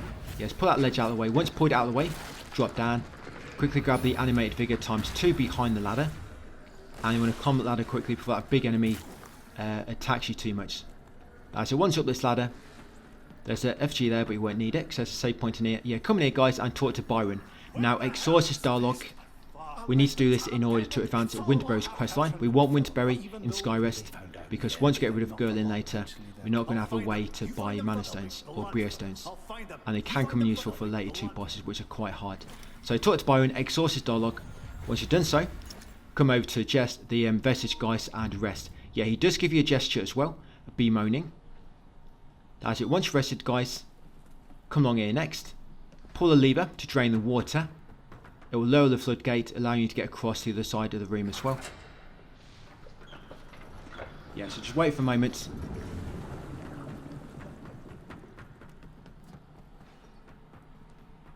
Yeah, so once water is strained, you want to roll off here and grab this item, because that's a animated vigor. Then you want to climb back up to the upper ledge. Yeah, just come these steps, then go left through here, guys, go above the floodgate, which has now come down. Grab this faint vigor on the right, and then kick down the shortcut bridge. Come to this tunnel next. Roll through them barrels, make sure you're ready to do so. Roll straight past these enemies. Apparently they made the rolling action better, haven't they, in an update? I mean, I can't remember what it was like back before release, because it's been quite a while since I played the game. But yeah, apparently they made the rolling action better in some updates. I think that was in the 2.0 update actually. So yes, come down here. Then you want to come along here, kick down the shortcut ladder. Very important you do that first. We're going to need it in a second. Kick that down. Then come here, guys, and go into Umbral. Now there's an essence down there, but you have to go into Umbral to access it. Just make sure you kick down that shortcut ladder first. Very important. Right, in order to access it, you need to roll off this ledge. Roll off, you'll land on there. Somehow, I don't know how it works, but you always land on it when you roll off. Grab the essence and then climb back up this ladder. So if you mess that roll, just climb back up this ladder, guys, and try again. Like I say, you have to be in Umbral to make the bars disappear. Once you've got the essence, you climb back up. Come on this path next. Climb this ladder. We're almost done in this area. Right, come to the end here and drop down the small drop at the end. Now you want to kill the enemies on this floor, because if not, they're going to get in your way when you try to free Winterberry. And I got quite lucky here, because this enemy, I probably should have attacked this enemy first. I think it was sitting down actually. But yeah, watch your HP. You might want to use your Radiant Weapon and Aura of Tenacity before you drop down here actually. But yeah, kill them two enemies. So you've got the dog, you've got the axe enemy, and up here you've got the magic enemy next. Going to take him out now. Right, and I think there might be one more dog as well actually, or have I got him? So get that switch, lever. That'll unlock the shortcut gate below. Yes, that's unlocked the shortcut gate. And then come over here, guys, and free Winterberry. You're going to pop this Umbral orb first to free her, and then exhaust the dialogue. Now, she never used to be here in the previous versions. They put her here in an update to make it easier to access her, because her quest is very, very easy to mess up beforehand. So yeah, exhaust the dialogue, you get celebrations, gesture. Do not drop down yet. There's a ladder just there, by the way, if you did by mistake. Come along that Umbral ledge and grab this item, this Sunless Skein Key. So yes, grab that key there, guys. So I'll pronounce that completely wrong. But yeah, grab the Sunless Key. That's very, very important.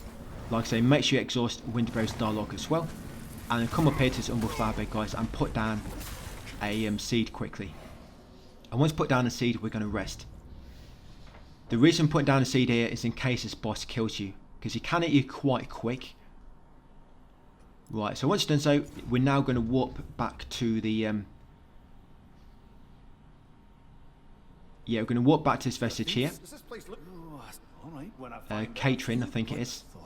Yeah, so walk back to the catering vestige, or hoist, and you want to exhaust Byron's dialogue again. Yeah, so sorry, warp to the hoist and exhaust Byron's dialogue. Because basically you have to talk to him, then talk to Winterberry, and then talk to him again. Then you have to go up that elevator at the back there, and open the door at the top, and then that make him move to Skyrest. Now you're going to walk back to ceiling after talking to Byron. Yeah, walk back to your seats. Then come to this boss arena. Use, of course, your Radiant Weapon, your Aura of Tenacity, guys, and then come in and attack him. So try to pull him first with your Soul Flay. Because remember, now when you Soul Flay an enemy, you do 25% more damage. So try to use them first. And remember as well that when you go into Umbral, you're going to be invincible for 8 seconds. So always use the opportunity, guys, get some easy hits in. So yeah, if he knocks into Umbral, guys, just spam attacks because you're going to be invincible for 8 seconds. That's it, and then just keep attacking him. Yeah, he does long combos, so you've got to be careful. And got him, I think.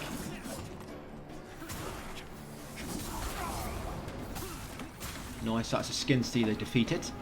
Now do not grab the item at the back. Yeah, salute Bucket Lord as always. Yeah, see that item there? Do not take it, because that's his buckets. Yeah, leave the item. Just open this gate, and use the elevator at the back. So yes, up here. So originally, using this elevator is what triggered the Byron quest to move on. And if you did not talk to Winterberry beforehand, it used to avoid it. And because Winterberry used to be after this area, it's very easy to miss up her quest by mistake. But now they made it so you actually have to open the door at the top to progress a quest. So yes, going up the elevator is not enough no more. You now actually have to open the door as well. But at least now they've put Winterberry before this lift. So it's a bit easier to actually, you know, complete the quest and not mess it up. So we're going to come up here. We're going to get a ring, which gives you health regen, which could be quite nice for just when we're making our way around the area. It's not really that great for boss fights, but it's great for just moving around and, you know, running through areas. So once you're at the top, activate this vestige. The vestige of the Forgotten Guardian. That's it. I'm just going to rest to get my health back and go back to Umbral just in case we are in Umbral. So we go back to normal world. Now unlock this gate. So yes, unlocking this gate is what triggers Byron's and Winterberry's quest to progress. So make sure you spoke to Byron, you spoke to Winterberry, and you've gone back to Byron before you open that gate. Very, very important, guys. Otherwise, you're going to lose access to their shop. Right, come along here next. Go into Umbral. Climb this Umbral ladder. Now, you might get knocked down like I do, so you might want to kill this enemy over there first, because it's a bit annoying. Yes, she keeps knocking you down. You need to jump on that hand, basically. Like I say, this is going to be a ring, which gives you health regen. It's not really fast. Like I say, it can be just useful for moving around the areas, because instead of healing up, you just basically heal up naturally, you know, as you're running around. So yes, grab this ring, guys. The Queen Verena II's ring. I'm going to equip that. You might want to equip it later when it's a bit safer to do so. But yes, come here next, and now we're going to warp to Skyrest. Ready for part 4. Yes, we've got a few things to do in Skyrest, so we'll do it in the next video. So it might take a few minutes. Yeah, so once you spawn in, that'll be us done, guys. I'm going to give you a quick salute. Yes, and then that'll be us. That's part 3 done, and I'll see you on part 4 tomorrow. Hey, welcome back to part 4, guys. I'm actually recording this today, so I'm going to talk a little bit about that update in a moment, which released a few days ago, when I get a chance. But first, come over here, grab this item, on your Ebb's penned note, and just a few random items you'll get along with that. Come and talk to Theek next, exhaust his dialogue, and also buy 2 large shards. Just buy 2. We are going to buy the rest later. We'll just buy 2 of them for now, because that's all we need. So 2 large shards. Come over here next. Grab the Pilgrim's Perch Key and a few other items. But Pilgrim's Perch Key is the main one we needed. And that drops by, I forgot his name now. It's Diamond. He drops that after making so much progress in story. I forget the exact trigger. But normally you have to buy it for 18,000. But if you just come afterwards, you can just grab it there free of charge. Come talk to Gerlin next. And you want to hand it over. The chipped rune tablet. He'll now allow you to put 2 runes in a weapon. So give him the chipped rune tablet. Then you want to purchase 1 more Devoth for 700 vigor. Yeah, buy 1 more. And then come to upgrade equipment. Upgrade Pieter's sword to +6. And then once you've done so, I'm going to put 2 Devoth in the weapon now. Just give us a bit more damage. Right now, we're going to go and talk to Mohu. We're going to buy the charged root for 10 scourings.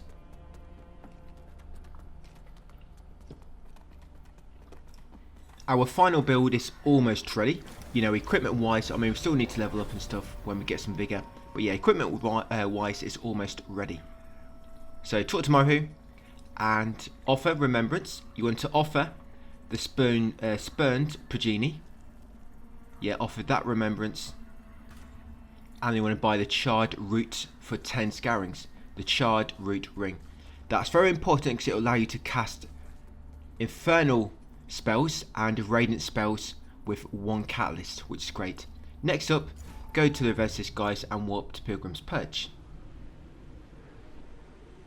which will basically be the Bell Room. So yeah, warp to the Bell Room Vestige or Vestige of Blind Gather. They're the same thing. Then come to store nearby. Unlock it using that Pilgrim's Perch key which is grabbed near the start of the video. Come along here. Now be very careful jumping across these platforms. They can break. There's one that breaks here. You need to jump. That's it. If you do fall down, there is a ladder to climb back up in the corner. It's got to be quick, so there's some tough enemies down there. Then you're going to make our way along here. Drop down. Unlock this door. Once getting that door animation, you're invincible for a few seconds. Just get that started. Carrying up here. Go right. Keep following the path, we'll get back outside. Now in a second you have to go into Umbral in order to get past this bit. Yeah, see there? I meant to do that. Well, I wasn't going to do it there, I was going to roll off a bit later. But you see that Umbral bridge which just appeared? You need to go up there. Then go through this doorway on the left. come up here, and behind this ladder, hidden behind the crates, is 2 large shards. Make sure you grab them, guys, and then climb up the ladder.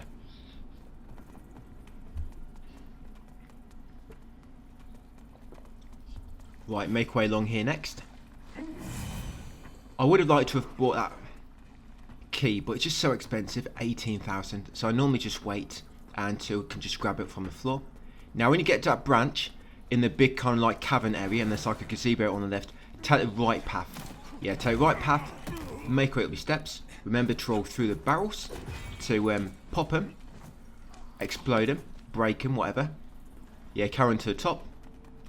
And outside, go left, and you get to another vestige, guys. So don't worry, they won't chase you for too long, because there's a save point up here. So we're going to light the vestige, and then we're going to rest to despawn all the enemies chase me. And then once you rest, Thiek should spawn here. We're going to chat to her again. Now we're going to sell any unwanted weapons and armor that you don't want until you have as close to 4,500 as possible. Try not to get more than 4,500. The reason being is because I'm going to kill myself in a minute. It doesn't really matter. I mean, if you want to keep your vigor, you can just make your way back on foot. I'm just going to kill myself, get back a bit quicker. We're doing so I'm going to lose my vigor. So I'm going to try to get as close to 4,500 as possible. And then you want to buy the final 3 shards which he asked for sale. The 3 large shards he's got left. Like I say, it'll cost 4,500. So I've only got 40 extra vigor. That's okay, I'll just waste it. And then come down here, grab the 2 large shards on the left. Keep going. Up this hill on the right will be a seething vigor skill. And then you want to roll off this cliff, guys, to go into Umbral. And then straight away, get that stigma. Then once the stigma's playing, come over to this corner. Grab this mana stones. And then look down carefully and you see a ledge. Now be very, very careful here. You can get killed very quickly, because when you reach a small island, it spawns so many enemies. So yeah, get all your buffs ready, guys, just in case. Yeah, I'm going to try not to kill him. If you want to, you can do. And all you want to do is quickly soul flay that item and grab the essence. That's all you want in the essence. And now I'm going to kill myself. Or let them kill me. Yeah, that was intended, clearly. And the reason we come up here right now is because one of my spells we get from here called Adyr's Hardiness. And if you combine Adyr's Hardiness with Aura of Tenacity, you basically reduce about 70% of damage taken, probably a bit more than that. It makes it battles a lot easier going forward, guys. You know, once you've got them spells active, because you just tank so much damage. Just stand in the enemy's face, attacking, of course roll away when you need to heal. But it's not like 1 or 2 hits going to kill you. You can take so many more hits, depending on the enemy type, and of course what element they're using. So now you go back to Path of Devotion Vestige. Now you come back to that recent branch. Come down here in that big cavern, you know where shrine or gazebo is here. Now when you reach this, take out your lamp and shine it like so, because there's 2 umbral orbs in there. I think it's 2, and they're normally shielding the boss, and the boss will keep healing up. But you can actually hold out your shield, your lantern, and pop them before the enemies come out, like so. That's it. And then just take care of the boss, guys. You can soul flay him, making it so you can get a bit of free damage in. And he does hit quite hard, so be careful. Remember to use your normal buffs, Radiant Weapon, Aura of Tenacity.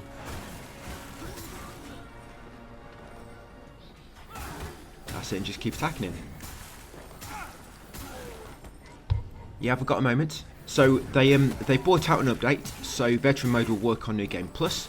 And when that first dropped, I was like, you know, I've recorded 3 of these in advance, and I've pretty much raced all that work, so I don't want to make players, or try and advise players to do a New Game playthrough when there's no needs.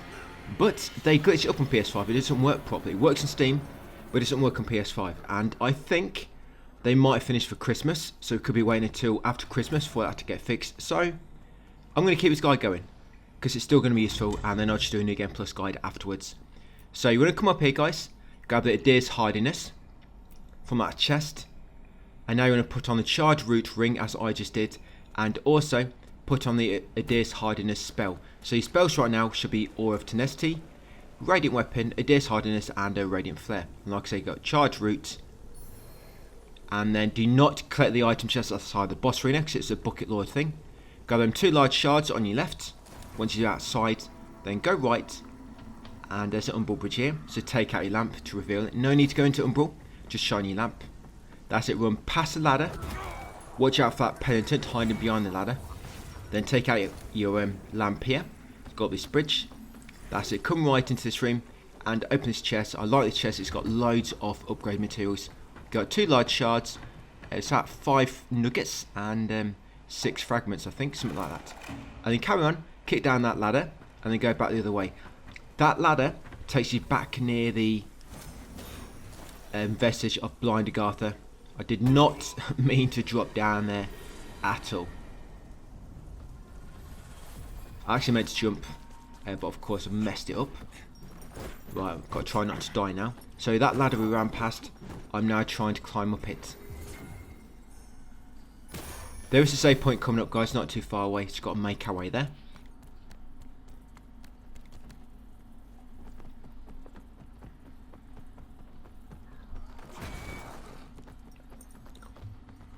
Yeah, so there's be some barrels, make sure you roll into them, so don't knock you off, because they can knock you off the platform if you're not careful. Then as soon as you're at the top, guys, quickly get in the elevator, because you're going to get swarmed by loads of projectiles here. That's it, get in there and you're safe. Next up will be a vestige, and then we're going to come back down. Yeah, I just want to get to the save point, guys, because you don't want to carry on to the next bit and then die. It's nice just to get this point unlocked. Just trying to remember what unlocks the Pilgrim's Perch key to spawn on the floor. There's a trigger. Oh, I think that's it. So you know when you go into the cistern after Sunless Skyne and you open the door at the top to up Karoth, I think that's what triggers, yeah, the Pilgrim's Perch key to appear on the floor. Yeah, when you open that door at the top. But yeah, so come up here and activate that vestige, guys, of Ferrous the Shard. Now I'm just going to upgrade my Radiance a bit more. That's it. Once done so, just going to rest up. And then we're going to go back down the lift. So just back to the New Game Plus playthroughs briefly. Yeah, I'm going to do a New Game Plus veteran run after this. Once the update's fixed. And I'm going to try and do veteran and modifiers, which I think will be pretty cool. I'm actually looking forward to doing that. Something I want to do myself. Because when I did the modifiers, if you watched that video, you probably remembered I said I would have liked to have done it for all endings and modifiers. But at least I'm going to get Umbral ending at least, which is probably the worst one. But the modifier runs are they can be quite tricky because you've got instant death and you can't use any vestiges at all. But I think that's going to be quite interesting doing a veteran mode, you know, and doing Umbral ending. Right, going to climb this ladder, guys, down here. There's a pumpkin down there, you see it, but I'm not going to get it. That'll give you two scourings, but it's quite risky getting that, and we don't need it.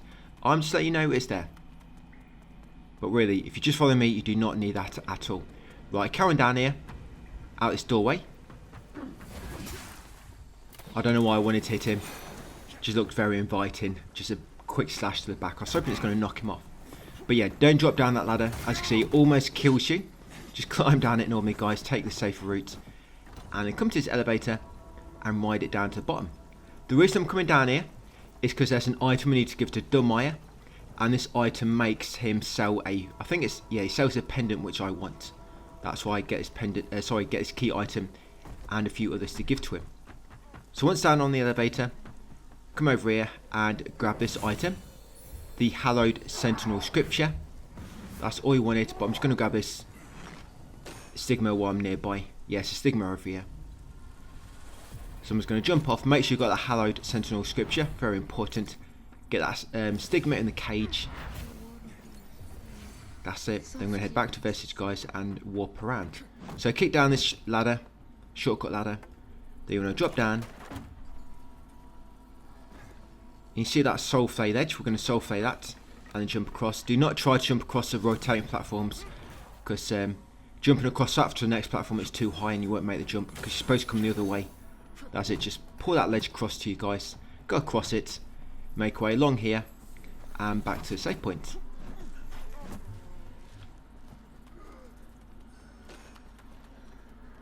Yeah, we're going to go back to Skyrest Bridge next. So back to Skyrest. We're going to get that item now from Dunmire, which I want. And we'll also be doing a build check as well. Right, so once you spawn in, talk to Pieter and give your current essence to upgrade your Sanguinarix again to +5. Then going to talk to Dunmire. Going to give Dunmire the Hallowed Sentinel Scripture. You might have to give them to him in a different order, you know, or you might have given him some already. But if you haven't done so any, this likely order is going to show up in. So you give him the Hallowed Sentinel Scripture, the Bloody Aspergillum, and the Book of Sin. And then exhaust his dialogue. Then after all that, we're going to quit the main menu and then continue, just to like refresh the area. And you talk to him again, and he's going to sell a bunch of new items.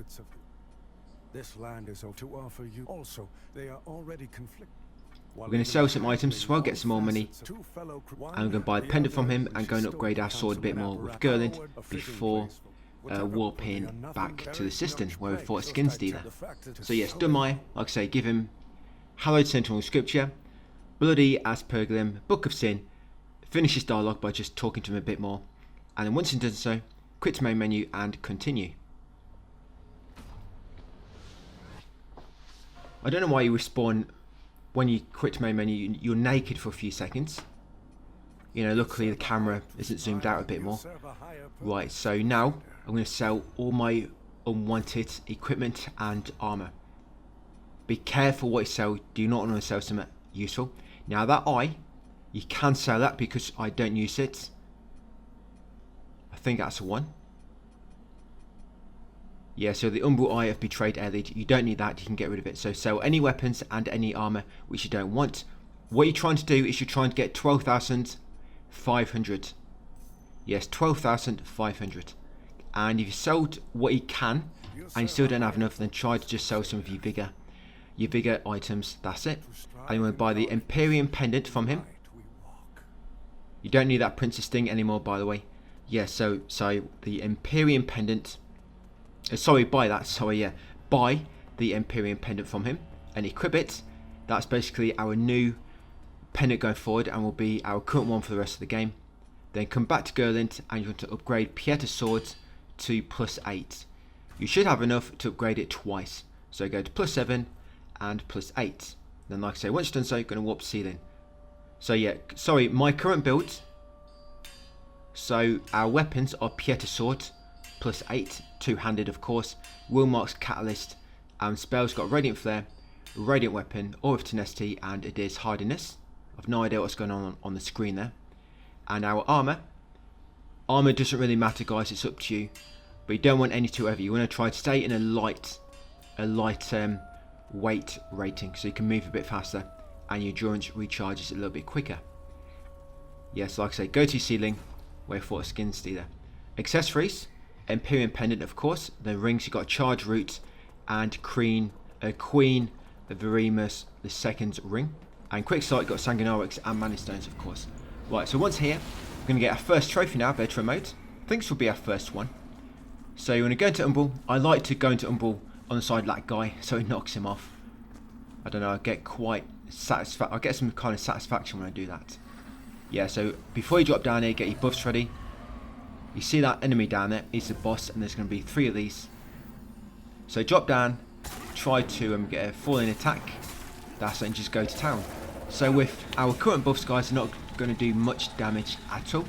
So remember, we've got Adyr's Hardiness, you've got Radiant Weapon, and you've got Aura of Tenacity.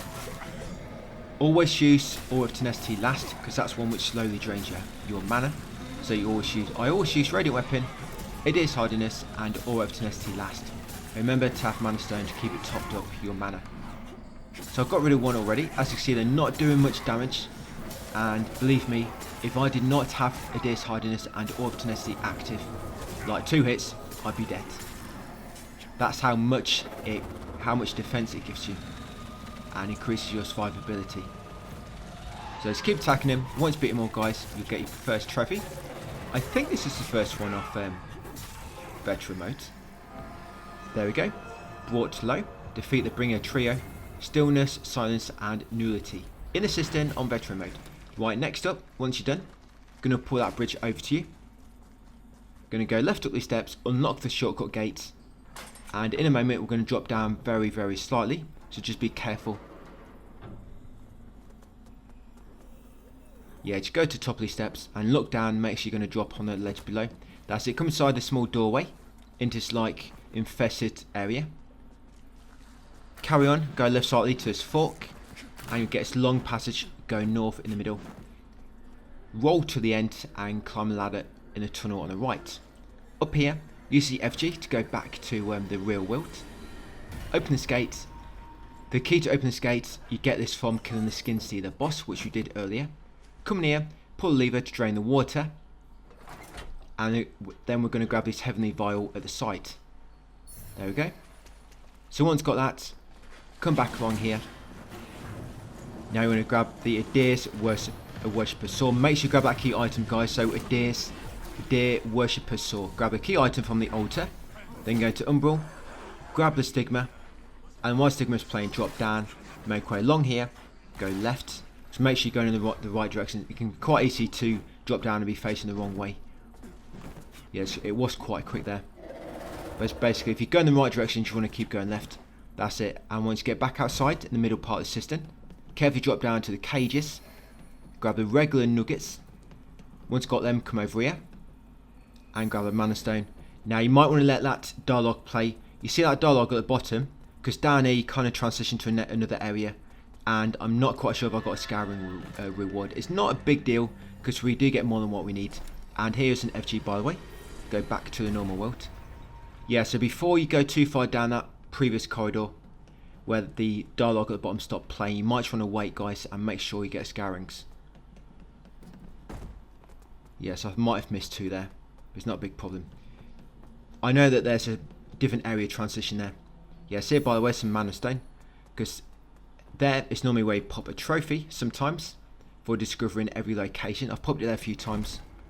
Right, come down this ladder, grab the regular nuggets behind it, continue down here. Watch out for that enemy because he likes to ambush you and knock you flying. We'll grab the shards, carry on down this tunnel, turn right. Now be careful here, there's a weak floor, so you go around it like I just did. That's it, animated vigor. Then drop down the weak floor, drop down again to the bottom, grab this replete vigor. They're quite good, so I believe they give you 3,200 or something. Once got replete vigor, continue through the tunnel, past that umbral flower bed. There's a vestige coming up. Drop down here.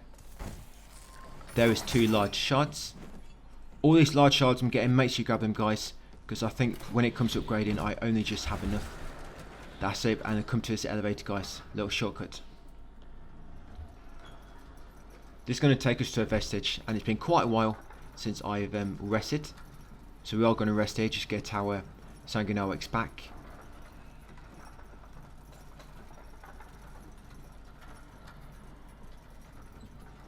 Yeah, there'll be a shortcut gate. It takes you back to the mine area.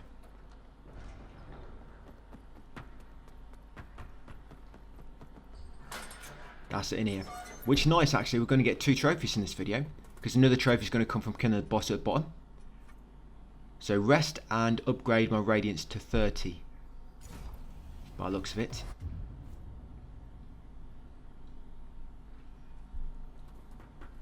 Right, going to go back down the same elevator. Yeah, boss at bottom will be, forget the name now, Dervler. It's kind of like, it's 2 boss faces, by the way. Yeah, Unbroken Promise. Yeah, this boss fight coming up, you defeat the first boss, and then there's the second boss afterwards. Basically 2 health bars. But it's not too bad.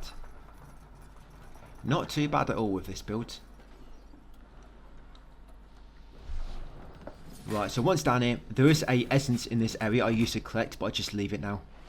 So you come to this ledge, and you need to be in Umbral to make the shortcut up here. You'll see it in a second. So I just rolled off. I could have just gone into Umbral normally. Yeah, so once in Umbral, pull that ledge down by soul flaying it.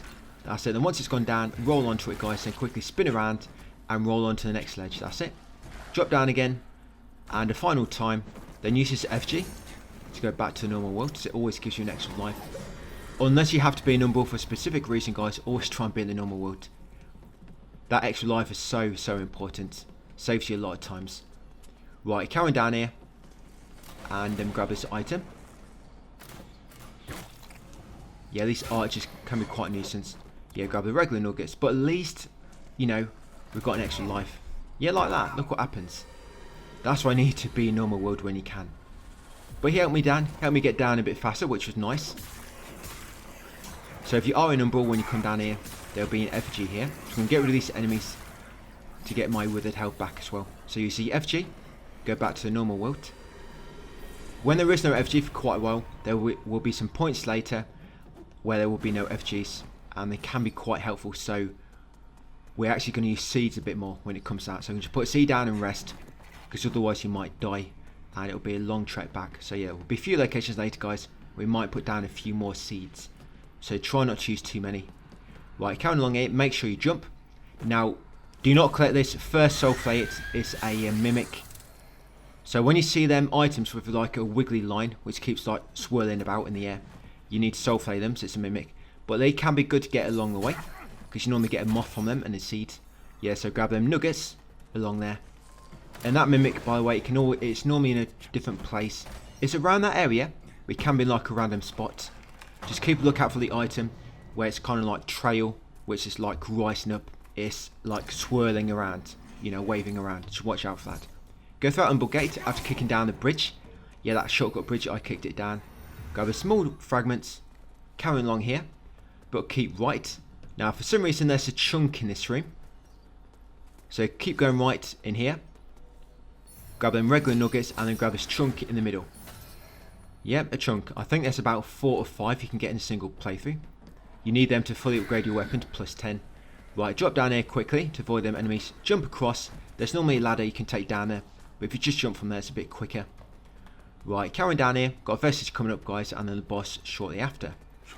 Make sure you climb down inside it because it's a long drop. That's it. I'm going to get small fragments in the corner. Probably don't need to. Yeah, small fragments. You can roll off here. It's not as far down. And do not use this elevator. I meant to just activate it and then quickly roll off, but I wasn't quick enough. Yeah, because these shortcuts, you normally have to trigger them at least once for them to activate. You don't necessarily have to ride it. You just have to activate it. So, it's alright. Give me a moment to get my breath back. Yes, this boss coming up. 2 stages. We are going to summon a beacon, of course. This is where you fight the final boss for the Umbral ending. You know, Adyr. Yeah, so we're back down here a lot. We're actually back down here a lot because you have to keep coming down here to enter Mother Slough, which are connected to the Umbral ending. Probably going to be making about 8 or 10 trips down here. You know, this can be quite tricky on modifiers actually doing Umbral ending. Because you can only use seedlings, can't you? If I remember, there's 2 vestiges on the modifiers when you make it on, so every vestige is going to be decayed. I think you've got a shrine, the shrine vestige and Skyrest. Yeah, I think that's the one. So I might end up just leaving a seedling down here. I don't know. We'll see how it is. Because otherwise it's a very, very, very long journey back down here, isn't it? If there's no seedling down here. But yes, once you activate the vestige, guys, and rest it, come down here and I'm going to summon Pieter. Always summon Pieter, of course. And you know that Hallowed Sentinel Dog, so that's going to come in useful for later. Because Hallowed Sentinel Dog is going to be the only summon which will be available for Adyr. Right, so Pieter's, once she's doing a bit of damage, I'm going to use some of my buffs.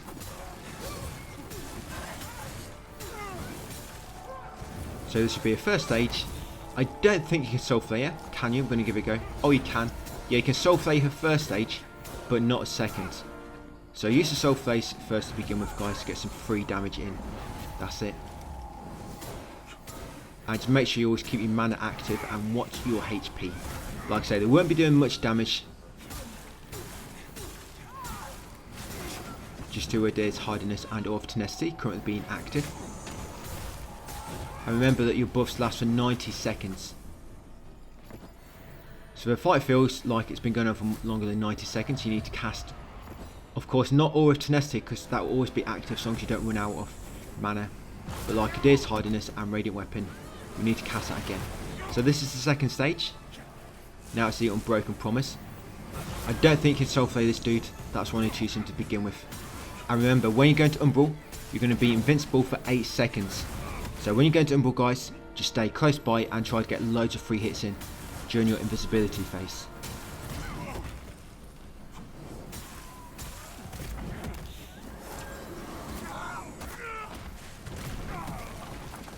Yeah, you can see I don't really know what I'm doing. I pretty much just use this build and tank the enemy mostly. I run into a few hits, I dodge if I can do. I mean, I know a few attacks, but not really. I'm just pretty much attacking and out-healing the boss, I guess.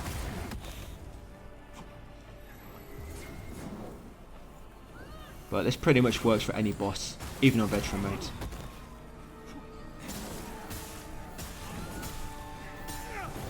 One fight I've noticed which is different on veteran is the, I know Adyr, for the Adyr's ending is a lot different. But you know the crow boss, that boss is a lot different actually. Yeah, very different. Because now she kind of gets like tethered to enemies, so you have to defeat them first. But luckily we don't have to do the crow boss for this ending, for this playthrough. So there you go, promise kept, defeat the unbroken promise. And then once you've done so you get loads of goodies. So you can get that umbral, that stigma. So make sure you're in Umbral to get it. Put that stigma. Then we're going to run back to Vestige, guys. We're going to whoop Skyrest, and that'll be it for part 4. So there is 7 videos in total. I have recorded all this. I've not commentated it all yet. The first 3 videos, I commentated them all in one day. I just want to get ahead of myself. And then once I have that sorted, I kind of got the final 4 recorded. So I know it's definitely going to be 7 videos, guys. That's it, whooped it for Skyrest. I'll try to get a last video up on either Christmas Day or Boxing Day, depending when I've got a chance. But yes, that'll be it for part 4, guys. So thanks for watching, and I'll see you on part 5 tomorrow. Hey up, guys, welcome back to part 5. We're in Skyrest Bridge, and we're here to upgrade our weapon a bit and put some different runes on it. We've currently got Devoth runes slotted to our weapon. We're going to take them out, and we're going to buy 2 Oromon runes from Gerland. These 2 here. They're a little bit more expensive, but they scale with Radiance a lot better than what the Devoth runes do. And we're also going to upgrade Pieter Sword to plus 9, is it? Or plus 8?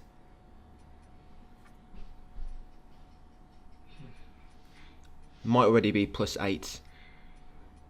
But just upgrade it the more you can. And yes, put them 2 new runes on it, guys, the Oromon. Like I say, they scale much better Radiance than what Devoth do. I know they give like a reduce in scaling to Inferno, but we're not really using Inferno, so it don't really matter. And I'm going to increase my Vitality a little bit more. Vitality to 24. So once done so, we are now going to warp to Depot.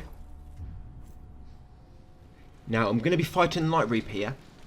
So yeah, you're going to warp to the Depot, and you're going to backtrack a little bit. Yeah, so backtrack to Fitzroy's Gorge. Now, if you die during this fight, or you've already triggered the encounter before by mistake and died, the Light Reaper will not appear here. If that happens, don't worry too much. I'm actually going to do the steps related to this after you would normally have to fight him anyway. So if you miss him here, guys, don't worry, because when we get to him later on, I mean, he won't be there for me, but it will be there for you. You can fight him then, and it's after that when I'm, like I say, when I'm going to do the steps related to what we need to do after killing the Light Reaper. So I'm going to put down the CD in here. Even if you already, like I say, trigger Light Reaper, don't worry. You still want to come here anyway, because this is a step of the General Engstrom quest, which needs to do for one of the trophies. So come to this like big arena, and if you have not triggered this encounter already, yes, Light Reaper will spawn. So if you die to this guy once, he's never going to appear again, and he's going to move on. That's the thing which I mean, if that happens, don't worry about it. I'll come back to it later. So you want to try and beat him on your first time. Now, I was quite bad here, and somehow he killed me really quick. Not properly, I mean just knocked me into Umbral, which I wanted to save for a lifeline. I think the problem was I came in, I had no mana stones equipped. Yeah, hotkeyed. I didn't realise till last minute I had no mana stones equipped, because I think I just used up all my smaller ones. But yeah, he does hit hard, but one's got Adyr's hardness active and Adyr's Aura of Tenacity. He doesn't do much damage to you, but you have got to watch your HP because some of his attacks, a few of them can hit hard. But as long as you're watching your HP, guys, you should be okay. Normally after a certain amount of damage, he'll go back on his dragon. His dragon normally strikes like 2 or 3 times, and then the 3rd time is normally when he jumps down. So that was strike number 1, strike number 2, and strike number 3. Yeah, strike number 3.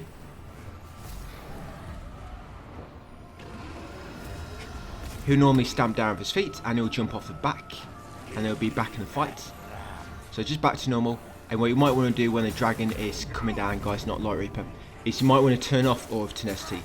So you're not draining all your mana when it's not really an enemy to face. You know, you're just dodging the dragon when he does his kind of spawn in attacks.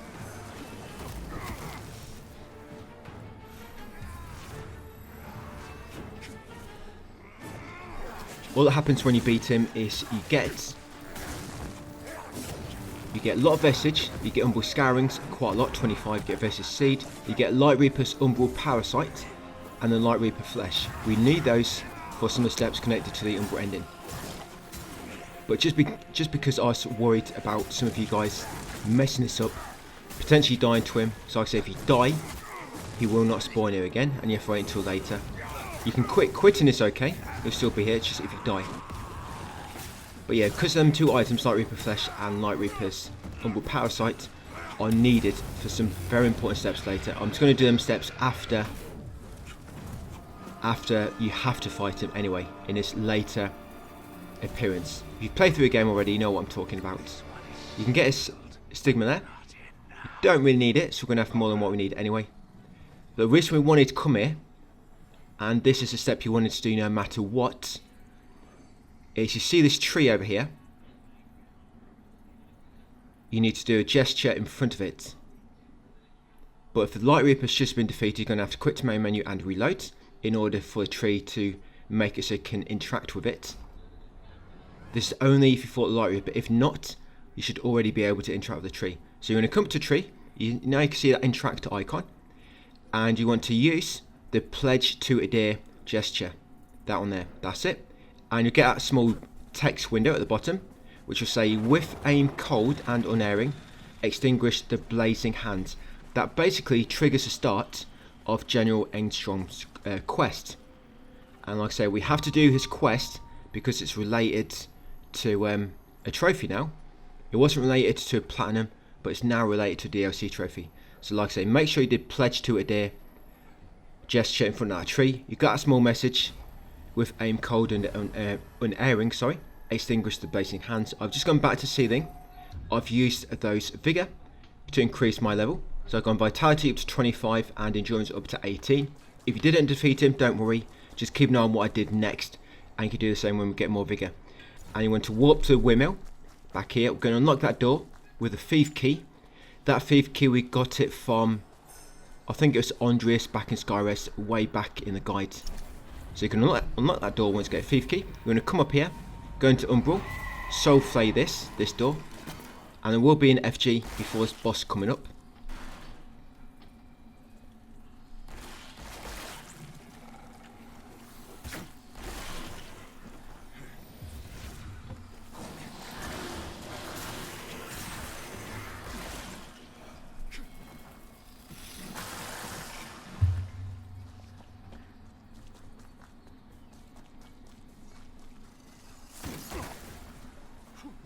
Yeah, make sure you use this FG. In this boss arena, it's like a mini boss.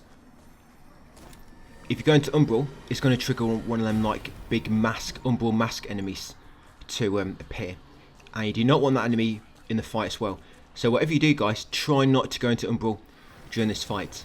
Now this boss just have a shield. So first thing you want to do is get all your buffs ready. And run over to this corner, take out your lamp and shine it over here. You see that Umbral orb? That's it, pop it. And that get rid of the boss's shield. And then once the shield's out of the way, we're going to get rid of the dog, guys, and then focus on the boss. Like I say, try not to go into Umbral here, because near where we put that shield, there's a big Umbral mask enemy. That's it. Then just focus on the boss. You just do frostbite damage, so be very careful you're not standing in the ice at any time. so it can kill you really quick. And one good thing about Thief is when you're going for the Umbral ending, you don't have to go all the way through Thief and kill the Crow boss, which is quite annoying now actually. Yeah, if we did have to fight the Crow boss, I would say out of every boss in the game, there's 3 which can be quite difficult. That's a Crow boss, that's on veteran mode by the way, the Crow boss, Adyr and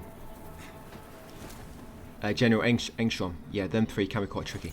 So once you beat him, make sure, right, as soon as you're ready, go into Umbral, quickly get that chisel from that soul flay, that item there.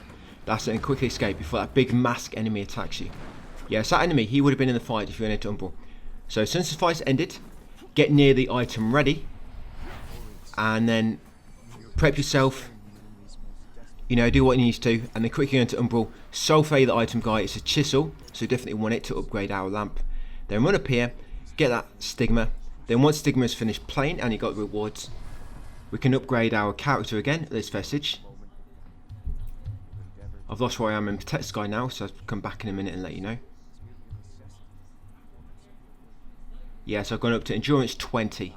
So if you missed those level ups at the end of Fitzroy's Gorge because you didn't fight Light Reaper, then remember you want to go to Vitality 25 next, and then it's Endurance 20, and then we're basically going to put everything into Radiance from now on.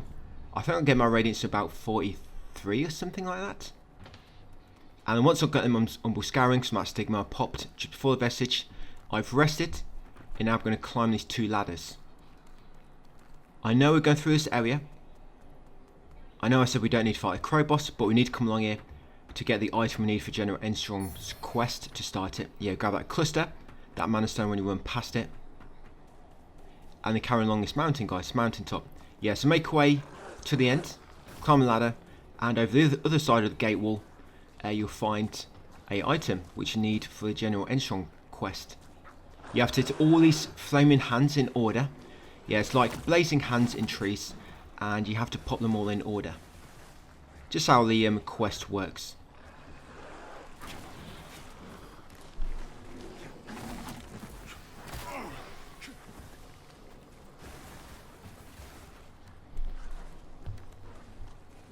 So yes, this is the wall I mentioned. So see that fiery hand in that tree?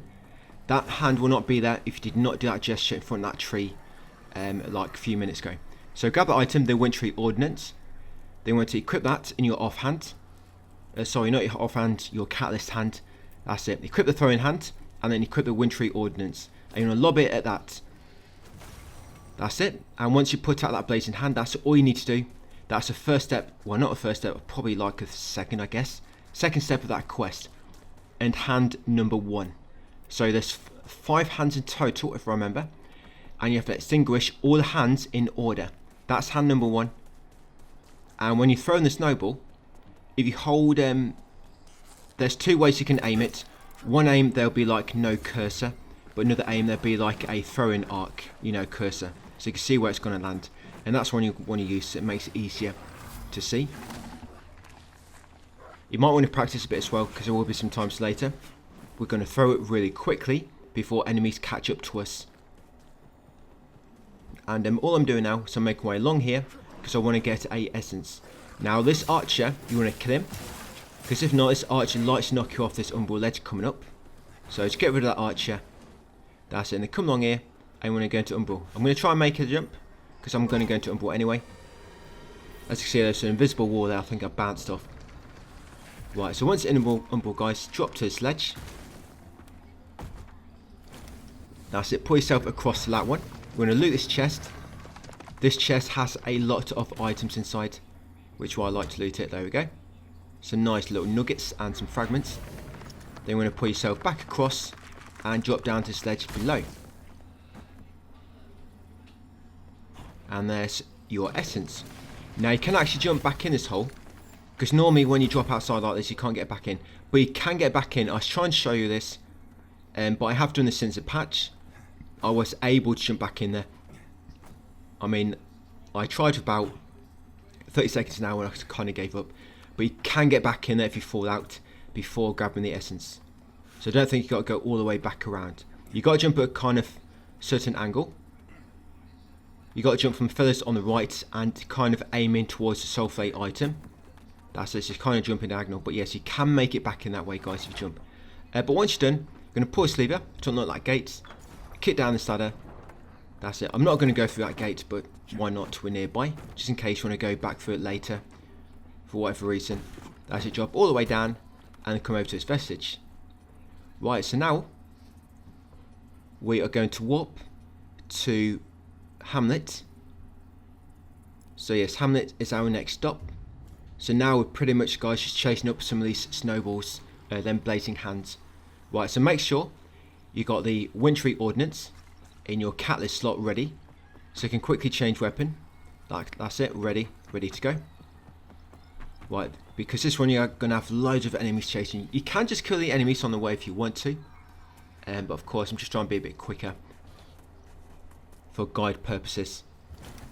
And the thing about enemies in this game, you don't really get much vigor from a lot of them, especially these ones which kind of like halfway through or halfway through the game, or the weaker, you know, more general enemies, more common types. And I've just got a vestige moth there, so you can either use the vestige moth to get back to the vestige quicker, or you can just kill yourself. I mean, I do just kill myself here. I know I'm sacrificing 3,500, but that was my intention anyway. I think I just got a bit extra, you know, a bit extra than what I originally planned or routed. So yeah, so just run along this cliffside, and can you see it in that tree? There it is. So that's the second blazing hand. There it is. So quickly lobby snowball. Yes, wrong button there. So remember, if you're going to umbral, you're going to be invincible for 8 seconds. That's what I'm going to use here. So I'm invincible, going to quickly lob that snowball. That's it, quickly put it out. And you want to aim above it, that's it. So when you get your little cursor, your aiming reticle, guys, aim above it slightly, and the snowball should hit it. So snowball normally hits just below that reticle. And I did it, so I'm just going to jump off to save wasting that moth. But you are going to have quite a few moths later. You're probably going to have like 2 or 3 to spare. So use some moth if you want to. Right, so once back at Vestige, we're now going to warp to Mines. Yes, that was Blazing Hand number 2. We're now going to Blazing Hand number 3. And then we'll get 4 and 5 later. So once back in the mines, going to come back on himself a bit. Going to unlock that door with the Sunless Skiing key. That key, we got it at the bottom of the mines, by the way, just before the Skin Stealer boss, if you remember.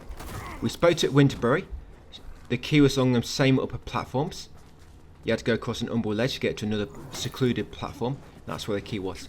So I'm coming down here first because there's a essence here. But you have to go into umbral, but make sure you're quick because there's one of them big mask enemies close by. And there's another strong enemy there with a shield. So quickly grab the essence and then make your way back up here, guys, to that previous fork. Now we're going to go right and continue up the hill.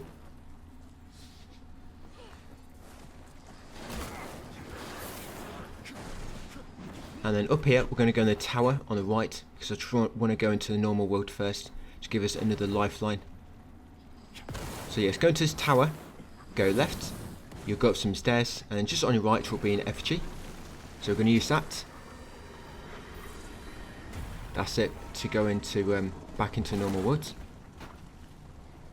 Then climb this ladder, and the third blazing hand is at the top.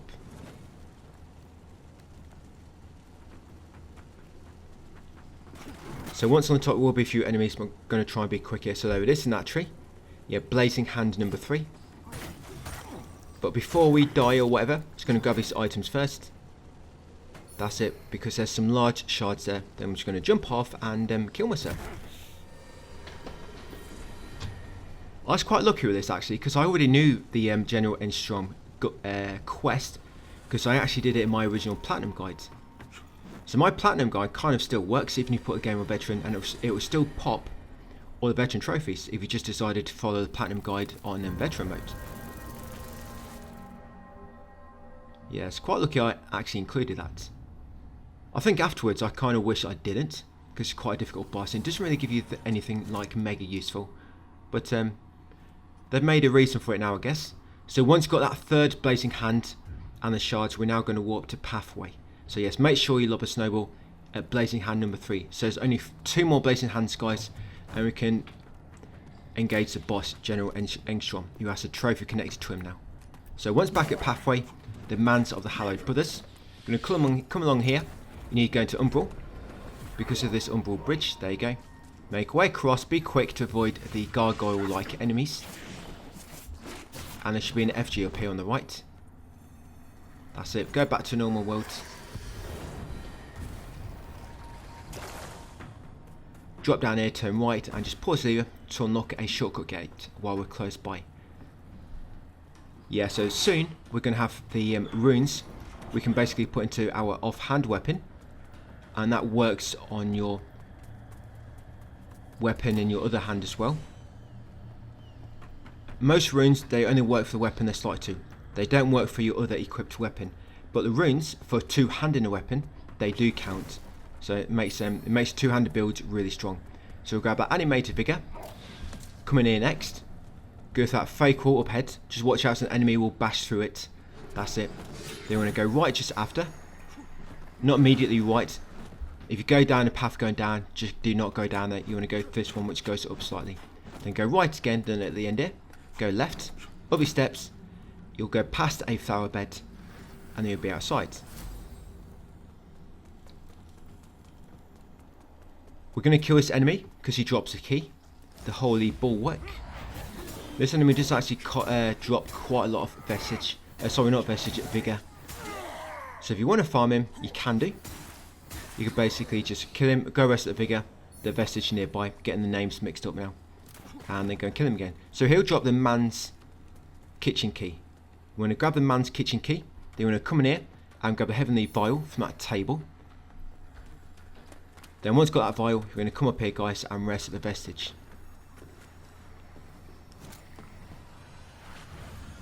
Vestige of Brother Jeremiah. Once you've done so, yes, the 3 cats he spawns there now, but he's not really going to have anything useful to buy anymore, so I'm just going to leave him. Right, we're going to come along here. After activating that vestige, we're going to unlock this door. This is the key that same enemy drops that we just passed. Now in here, on the right here, I'm just going to knock down that item on that corpse. I'm going to come down here next. Now be very careful because there's a mimic in here. Yeah, going to grab the Seething Vigor. Going to grab the item knocked down, and remember there's a mimic. So you see the item it's waving about? It's a mimic. So you want to soulflay it. That's it, like so. And then grab it. So grab the mana stone which you knocked down for that corpse. And also grab the vestige moth which that mimic just dropped. That fake item. Then when you come up top, you need to go to Umbral. So yes, if those enemies knocked into Umbral, don't worry too much because you have to go into Umbral anyway. Then come along here, pull down that ledge, guys, and jump across before it retracts, because that will eventually go back up. Roll through these that shelf, and then get that stigma, which is while we're passing by. Come to the end here on the right, pull that ledge across to you. Then go and climb this ladder. There's not many vestige moths you can just find in the game as a pickup. I think this might be the only pickup in the game, which is a vestige moth. Well, there might be one more, but it's the only one I collect. So on this roof here, guys, there are 2 moths. You want to get them, because you can use them to warp back to the vestige or your last save point without wasting any vigor. So grab the 2 vestige moths, quickly come in here, guys, and you see FG, go back to normal world to despawn those gargoyles which are chasing you. Right, you're going to roll off here, and you see that soulflate item. So I'm going to go into normal world, then go back into Umbral, get that item quickly, which is another chisel. That should be a final chisel. Then I'm going to use FG around the corner, guys, to go back to the normal world. That's it. You're going to come along here, quickly avoid these enemies. Once you've got these steps, you're going to take the path on the right. Roll through this barricade, go left. Left again. Left at that gate. And then right out in the open here. Go straight across this like a little bridge. Watch out for strong enemy in the stream up ahead. Go left and drop off his scaffolding, guys. That's it. It's basically a path we need. I think this is the only path you need to take. Anyway, there's a lot of branching paths in that previous area, but this is the only path you can take to get to this point. Yeah, you know, by rolling off that scaffolding. Now unlock these 2 gates. Remember, during this animation you are invincible, so do not worry if an enemy is like right on your ass, guys. They could pummel your ass as much as you want. You'll probably not feel anything. That's it. This one next. Right, then quickly roll away. We're just going to unlock a shortcut gate, guys, which take us back to Vestige if you need it. Yeah, that's what I want to get first. So straight down here and go through this little alley on the right. Yeah, roll through that. Umbral this gate, or go through the Umbral gate and unlock that shortcut gate. So that shortcut gate, it takes you back near that Vestige we recently activated. So if you do die, you know where you got the vial. You need to follow the path past the vial, so that same room, and it will take you to that gate. Then you can just come along here and you'll be here, guys. Quick, nice little shortcut. Next up, come back up here, go left. Now I want to get this mimic. There's an FG there if you need it. Yeah, so get that mimic, then grab another moth. Once got the moth, we're going to come up the steps. There's a mini boss on the right up here, so avoid it. There's no need to fight him. You want to go left in here. Get this room, this item in the room on the right. Another animated figure. Come out here. Then once in this square room with a ladder going to Umbral, because there's also a Umbral ladder in here. Gonna wait a moment, then take out that enemy. I don't like it that you have to wait for a second before you can actually get withered held back when you first go into Umbral. So yes, climb this Umbral ladder. And now be quick here, there will be a reapet enemy. And we're in Umbral, so we don't have any more lifelines. So let's continue up your steps.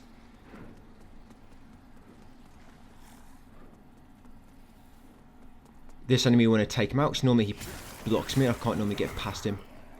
And then up here you want to go left. Yeah, take the path on the left, come to this top of this tower. And then carefully drop down to that small like wooden board below, wooden beam. Then drop down again to this wooden beam. Grab the mana stones. And then run across to the end and roll off. That's it. Once up here, grab the regular nuggets. And then go into normal woods. Yeah, the only reason I came on this upper ledge was to get the nuggets, guys, and the effigy. So once you drop down, again to the bottom, grab this Brio Stone Trio, unlock this shortcut gate ready for later. So that's what I'm going to be going through next. There's other shortcut gates in this room, but that's the only one we need. And then once you've done so, come to this altar in the middle and quickly grab the Abbot's key. Once you've got the Abbot's key, quickly go back through that shortcut gate we recently opened. Go straight across the opposite end. If this is not what's through that shortcut gate, guys, and you took the wrong one, you need to take one on the other side of the room. Yes, unlock this door using Abbot's key. Come down to the bottom here of this like shrine. Unlock this door. Once that door's open, spin around. You might want to go outside first and get the Umbral flower bed. If you watch the video for a further minute or so, you'll see which one I mean. Because I almost die here. So you might want to get the flower bed first, guys, with seed. You want to go into Umbral. Quickly soulflay that to item and grab the essence. So yes, grab the essence, guys, then come outside and put down the seed if you have not done so already. That's it. So I'm just going to rest up, get ready for boss.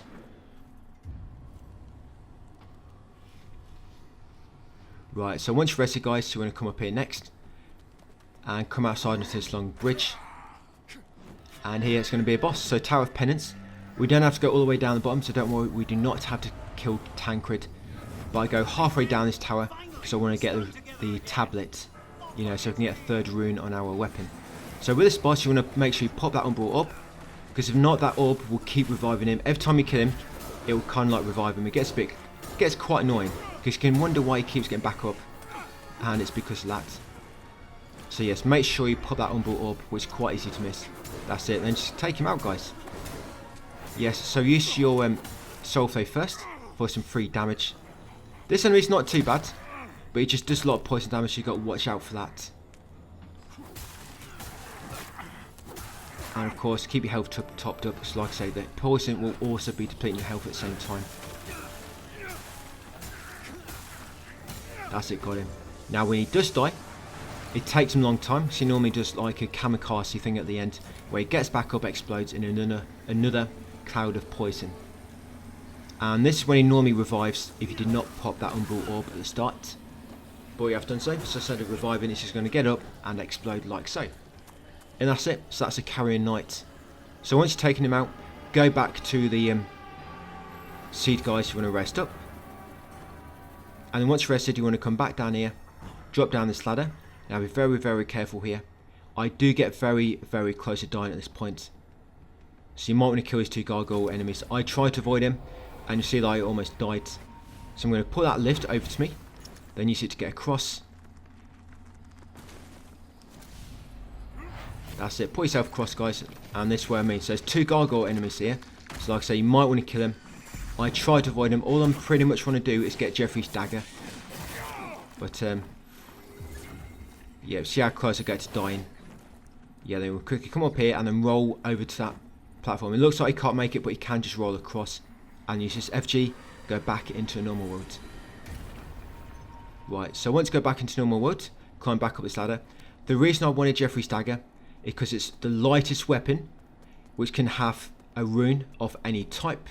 So we're going to use that on our offhand later, and it's not going to affect our equipment load a lot. It'll still be light, a light rating. And once here, you want to use this elevator. So there you go, put it in your offhand already. I know you don't have the requirements to use it properly, but that doesn't matter. Runes will still work on a weapon, even if the requirements are not met. I mean, of course, it's not going to affect much damage, but when it comes to offhand weapon, it's still quite useful. So we're going to go into Umbral in a minute, but I'm going to take out this enemy first, because he likes to lob his projectiles at you while you're doing this next step. So I'm going to take him out, get some withered health back. They're going to pull down this ledge. Be very, very careful here, guys. You might want to watch me a few times before you try and do this yourself, or watch me as you do it. So pull that ledge across, climb down or drop down near that ladder. Then on this next ledge, you're going to drop down again. Now be very, very careful here. There's some red clusters on the wall. Remember, if you hit them, they'll explode and probably knock you off the platform. So try to bait that enemy to you like that. Probably should have not got too close. But yeah, wait for him to come to you, guys, and then hit him. Then you want to come along here, and there's a penitent there. So you want to pull this across to you, and to avoid that penitent, as you pull across the lift, go on it and quickly roll down to this secluded platform down below. That's it. Then you want to loot his chest for a chunk. Once you've got a chunk, come outside to a small platform, and if you look down, there'll be a ladder, and there'll be another small platform just below to prevent you taking too much damage. Drop to a tiny platform and then drop down to the base of the ladder. Going to take out that enemy there. Then we're going to come out here so you don't attack me from behind. Now I'm going to pull that ledge over to me, and we're going to jump across to it. That's it. Then in here will be a large shard, so grab them, jump back across, and now climb up the ladder. Now be very careful because that penitent might still be here. Hopefully he ran off trying to hit you, but just in case you're still there, guys. Yeah, so jump across there, come to this ladder. Just come across this end of this ledge, drop down at the end to the platform below, turn around, and there'll be a chest here. So this chest is going to be one of them items which allow you to respec a rebirth, one of them rebirth items. So grab that, come back out here and drop down on the side. Smash this wooden panel. Inside is a stigma. So I'm going to get that stigma. Then again, I'm going to come to the end of this path and drop down. This should be the final time. Now we can drop down to the bottom pretty much after this. So go across this long bridge, kill this enemy, and here you want to get his FG, because trust me, if you don't get his FG, you're probably going to die in the next bit. That's it. There's an item here as well. That's a mana stone. So get that FG, guys. So go back to normal world. You always want to get that FG on your way down here, guys, because there's a penitent and a bunch of enemies down here. They can kill you really quick. Right. So once done, you're gonna drop down here. Now we're going to get his chest at the end, because it's got a final tablet inside. So we can get a third rune on our weapon. So grab that rune tablet. And now what we want to do is unlock the door and get the eye in on the sulfate item beside it. Because this eye is one of my eyes in my final build. Because it makes it so you're doing an extra 25% damage to a sulfate enemy. So you're going to open that shortcut gate first. So if you die, all you got to do is come back here, guys. Go through that shortcut. And you'll see what I mean about the sulfate. So the sulfate we want is this one here. So sulfate that item quickly, get the eye. Look how quick you can die in this room. So I don't like it. Yeah, I mean, it's alright if you want to kill all the enemies. But in terms of speedrunning and avoiding enemies, it's a very, very risky room to avoid enemies in and get loot. So there you go, the Umbral Eye of Adyr. That's basically our final eye. Umbral Eye of Adyr. Make sure you got that eye, guys. Make sure you got the rune tablet. And you got a chunk, of course. Then I'm going to come back to flower beds. I'm going to walk to Skyrest. Just going to do a few more things at Skyrest. Then walk back here. and then that'll be us done for part 5. 2 more parts to go, guys, so not too much left to do. Right, so once you spawn in, we're going to come over to Pieta. We're going to upgrade our Sanguinarix again. Should be able to upgrade it now to +6 and to +7. Upgrade it 2 times. We'll go to Molhu next. Now, if you cannot buy this Umbral Scouring yet, guys, because if you did not fight Light Reaper when I did, don't worry. Just keep in mind that you need this item. Then when we do, or when we get to a point later where you will fight Light Reaper yourself, if you missed him, just come here afterwards, buy the Umbral Scouring Clump, and then carry back on with the guides. So just keep it in mind, guys, you need this clump in order to enter Mother's Lull a bit later. So yes, come to Molhu. Now you want to give him both the chisels, and that should fully upgrade your Umbral Lamp. So yes, give him both chisels. That's it. I'm going to put the eyes on it. So the main socket, we want the Umbral Eye of Hooded Antler, because that one gives you 8 seconds invincibility. And for the secondary sockets, you want the Umbral Eye of Adyr and the Eye of the Pale Butcher. And I'm going to purchase that one at the bottom. There you go, the Umbral Scouring Clump. Like I say, if you do not have 50 Scourings to buy it yet, don't worry. Just remember, and then after you fight a Light Reaper later on, when I show you, come back to Molhu, buy it, and then carry back on with the guide. Like I say, you need that item in order to access the Umbral ending steps. Right, so once done with Molhu, you're going to come up here next, talk to Gerland. I mean, if you want to put some different eyes on, it's completely up to you. This is just my build and what I'm showing you guys. So come talk to Gerland next, hand over the rune tablet. Now give this rune tablet Sparky, but what you want to bear in mind is when you do this, it's going to double the price of all of Gerland's items. So if there's anything you want to buy, you might want to do it now. And by the way, you can actually leave it till a bit later if you want to, until after we've done in the Abbey of Hallowed Sisters, because later in the next video he starts selling large shards, and I don't quite get Jeffrey's dagger to max to level 9, and you need to get weapons level 9 in order to access the 3rd slot. But I don't manage to do a Jeffrey's dagger because I run out of large shards, and I don't want to buy any because they cost 3,000 each. But if you don't give that rune tablet to anybody yet, they'll cost only 1,500. So something you might want to bear in mind. You might want to delay it, but once you do give him the rune tablet, that'll unlock the 3rd slot, and you want to make sure you give it to Sparky. Do not give it to Gerland. If you do by mistake, don't worry too much. It's not the end of the day, but just be more helpful if you give it to Sparky. Because once you give it to Gerland and we get rid of him later, then you can't upgrade your weapon. But if you give it Sparky, you can upgrade your weapon at Vestige. But like I say, the only problem give it Sparky is it doubles the price of Gerland. And then what I also did, I upgraded Pieta's Sword to +10. So I've got Pieta's Sword +10, and that's basically it, guys. Then we're going to warp to the ceiling, ready for part 6. So thanks for watching, guys, and I'll see you on part 6 tomorrow. Hey, welcome back. This is part 6. Only 2 more videos to go, guys. In under 1 hour, we should have platinum, because the final video is, I think it's just under 30 minutes long. So yeah, not too far to go. Sorry, not platinum. We'll have all the DLC trophies for the Conqueror of Hardships.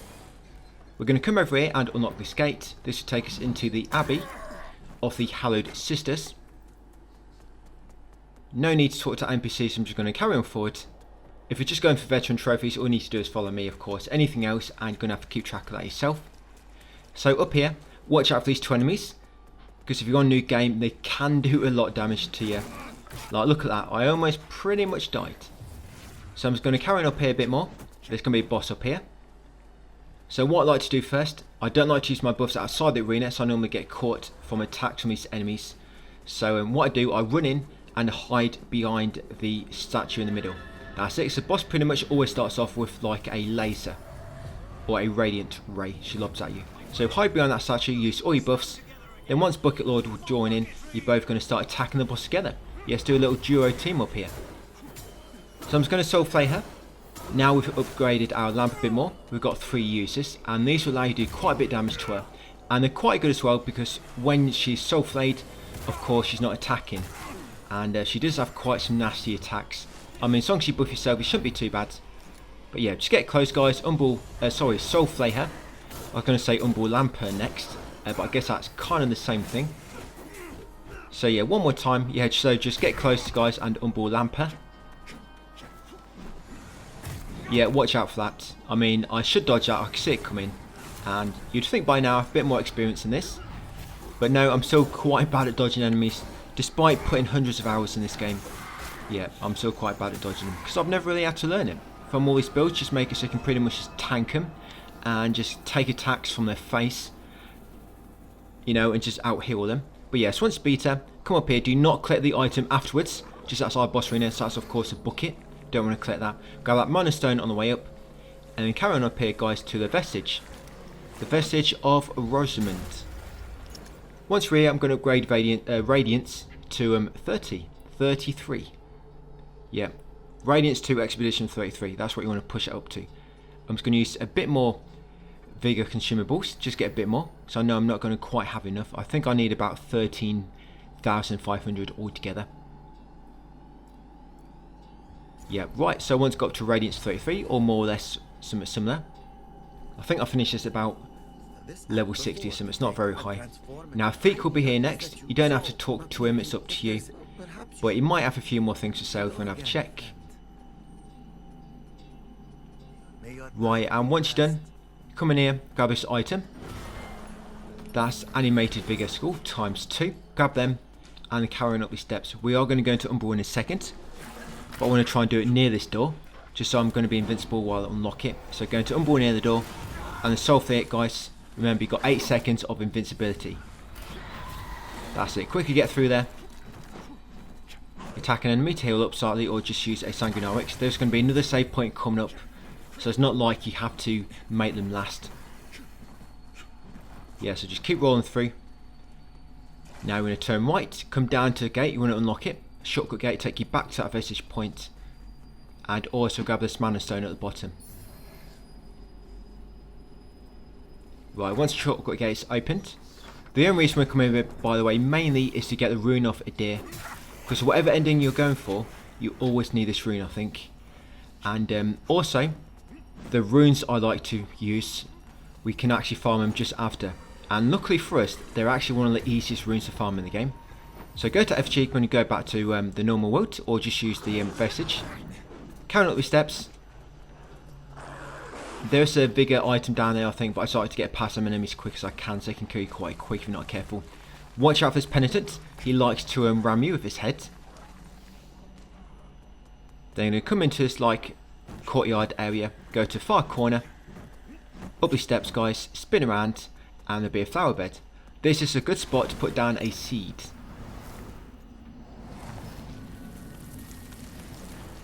That's it, put down a seed, guys, and I'm just going to rest up. Yeah, so this bit coming up can be quite tricky. This is where that mage is constantly shooting you with the radiance laser, whatever you want to call it. I don't know the actual name for the spell. I probably did at one point, but I completely forgot since I've last played through Platinum.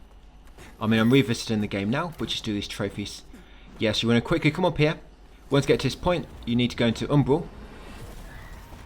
That's it. You have to be into Umbral in a second anyway for this ladder coming up. Yeah, they want to quickly come along here. Go into Umbral, guys, and go up the ladder. That's it, like so. Now watch out for that radiant laser coming down to you, or holy laser. That's it. Then quickly roll up here. Use your FG, go back to normal world, just so it gives you an extra life. There is a essence across those Umbral platforms. I'm not going to collect it. I'm just going to carry on up here. I'm going to quickly trigger this flower bed. Put down a seed. That's it. So again, we're going to spread our seed, guys. Right, so quickly put down a seed, so if that woman kills you, you're going to respawn here. The reason I put it here, because that's a mini boss behind this door, or a proper boss, I guess. Right, so the dog's biting me, but if I rest, he's going to despawn anyway. Remember, as soon as you put down a flower bed, even if you don't get a chance to rest, if you die, you're going to respawn at it. Right, so once you have rested, to get all your Sanguinarix back, and go back into normal world, and refill all your health, etc., open this door. Now, before you interact with this, use all your buffs, because once you do so, it's going to start the fight. So yes, use your buffs first, guys. Remember, Aura of sorry, that's last. So Radiant Weapon, Adyr's Hardiness, and Aura of Tenacity, and a Mana Stone, and then interact with the altar to start a fight. So it's the Huntress Luren. She's not too bad. I mean, she's quite easy to damage her if you can soul play her. But you need to make sure she's close, and sometimes you can't soul play her. I don't know what happens sometimes. Maybe when she got a shield out. Maybe you can't soul play through her shield. But you keep giving it a go. You will soul play her eventually. And that will allow you to get some good damage in. Remember, when an enemy is soul played, you do 50% more damage. Due to them other two eyes I've got. The Eye of Adyr and the Eye of the Pale Butcher, I think it is. Yeah, so I've gone into Umbral, but I'm not worried here because she's pretty much almost dead. Got 8 seconds to get some easy hits in and finish her off. There we go, got her. So when you beat her up, you get the rune off Adyr.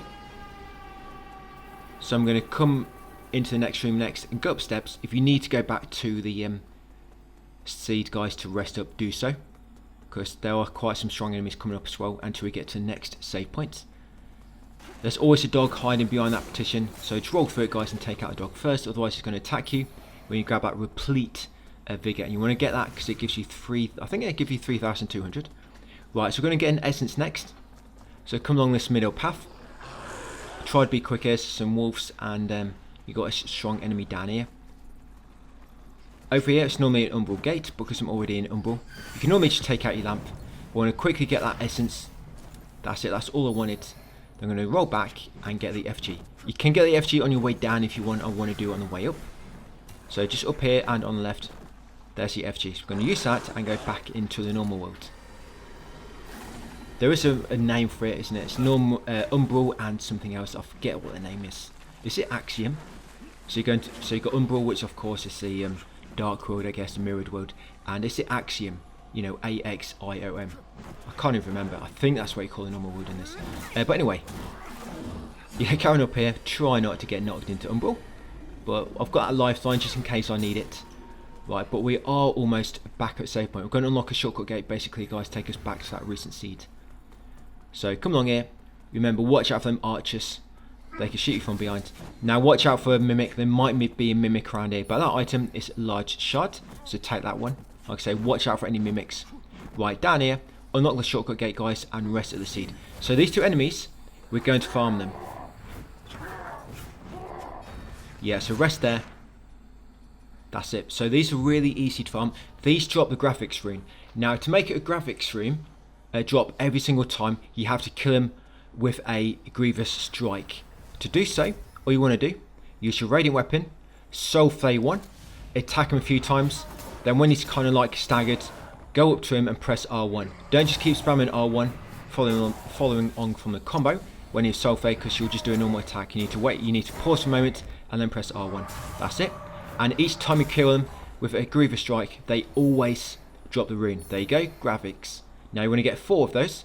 I'm actually only going to use 3. But if you manage to upgrade Jeffrey Staggered plus 9, you can put a 3 on it, give you more damage. But unfortunately, I wasn't able to, so I didn't have the money to buy more shards from that girl. And like I say, now he's extra pricey, and I'm quite tight. So again, soul flay him, attack him while soul flayed, knock all his health down, and then get close, guys, and press R1. And then the second one. That's it. Yeah, this is one of the best runes for a two-handed build. Because like I say, it works on your offhand weapon. That's it. So once you've got them, like I say, you want 4 graphics runes. We're going to carry on up here. Like I say, watch out for the mimic. There is a mimic here somewhere, and when you find it, you want to take the mimic and grab them off. Remember, you have soul flay the mimic first, and its item trail will be wavy. There you go, there's the mimic. Like I say, it's normally in a random spot around this area. Once got that mimic, carry on up the mountain path, and grab that replete. That's another replete vigor, so it gives you 3,200. Carry along here and go up the elevator. I didn't have to come this way, but I just wanted to come up, get the mimic, get the replete vigor, and just to activate this vestige, because that seething we put down is going to disappear soon when we put down one somewhere else.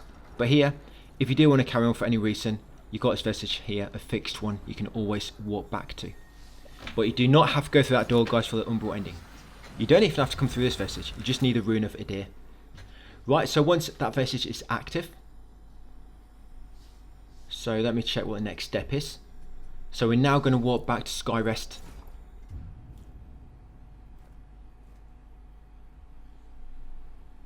Yeah, back to Skyrest. So if you have enough shards or enough money, you can upgrade the Jeffrey's Dagger now to +9, and like I say, put 3 graphics runes on it. But if not, just going to put 2 on like I'm doing. But I still managed to survive. It's not a big deal if you're just going to put 2 on it like I'm going to be doing so. So I'm going to try and upgrade it. As you can see, I can't really do it. So I'm just going to go into socket runes, put 2 graphics runes on it. There you go. And then put 1 on Pieter's sword, because she's got 1 more slot.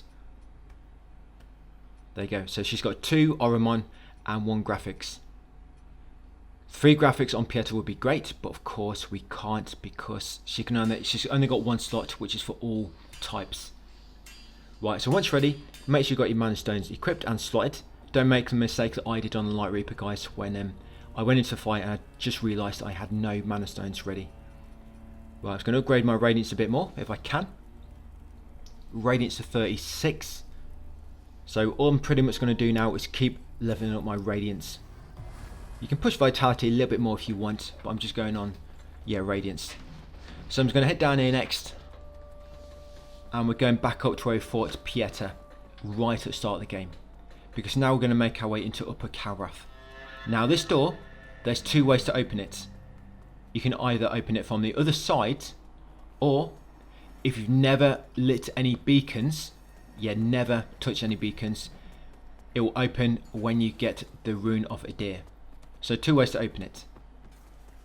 And I don't think that many outlets out there or guides online know about this or give the right information.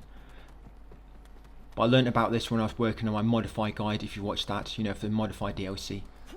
Yes, I was trying to figure out the quickest way to open it. So I knew there was another way, but I couldn't quite put a finger on it, so I do quite a bit of experimentation. So up here, grab that mana stone and come through this door. So that's the door, guys. That door, like I say, if you've touched any beacons, you can't open it. You have to open it from this side, from the other side of it. That's the only way to open it if you've touched any beacons. But if you have not touched any beacons, it will open when you grab the Rune of Adyr, which allows you to skip quite a bit, actually. It's quite nice.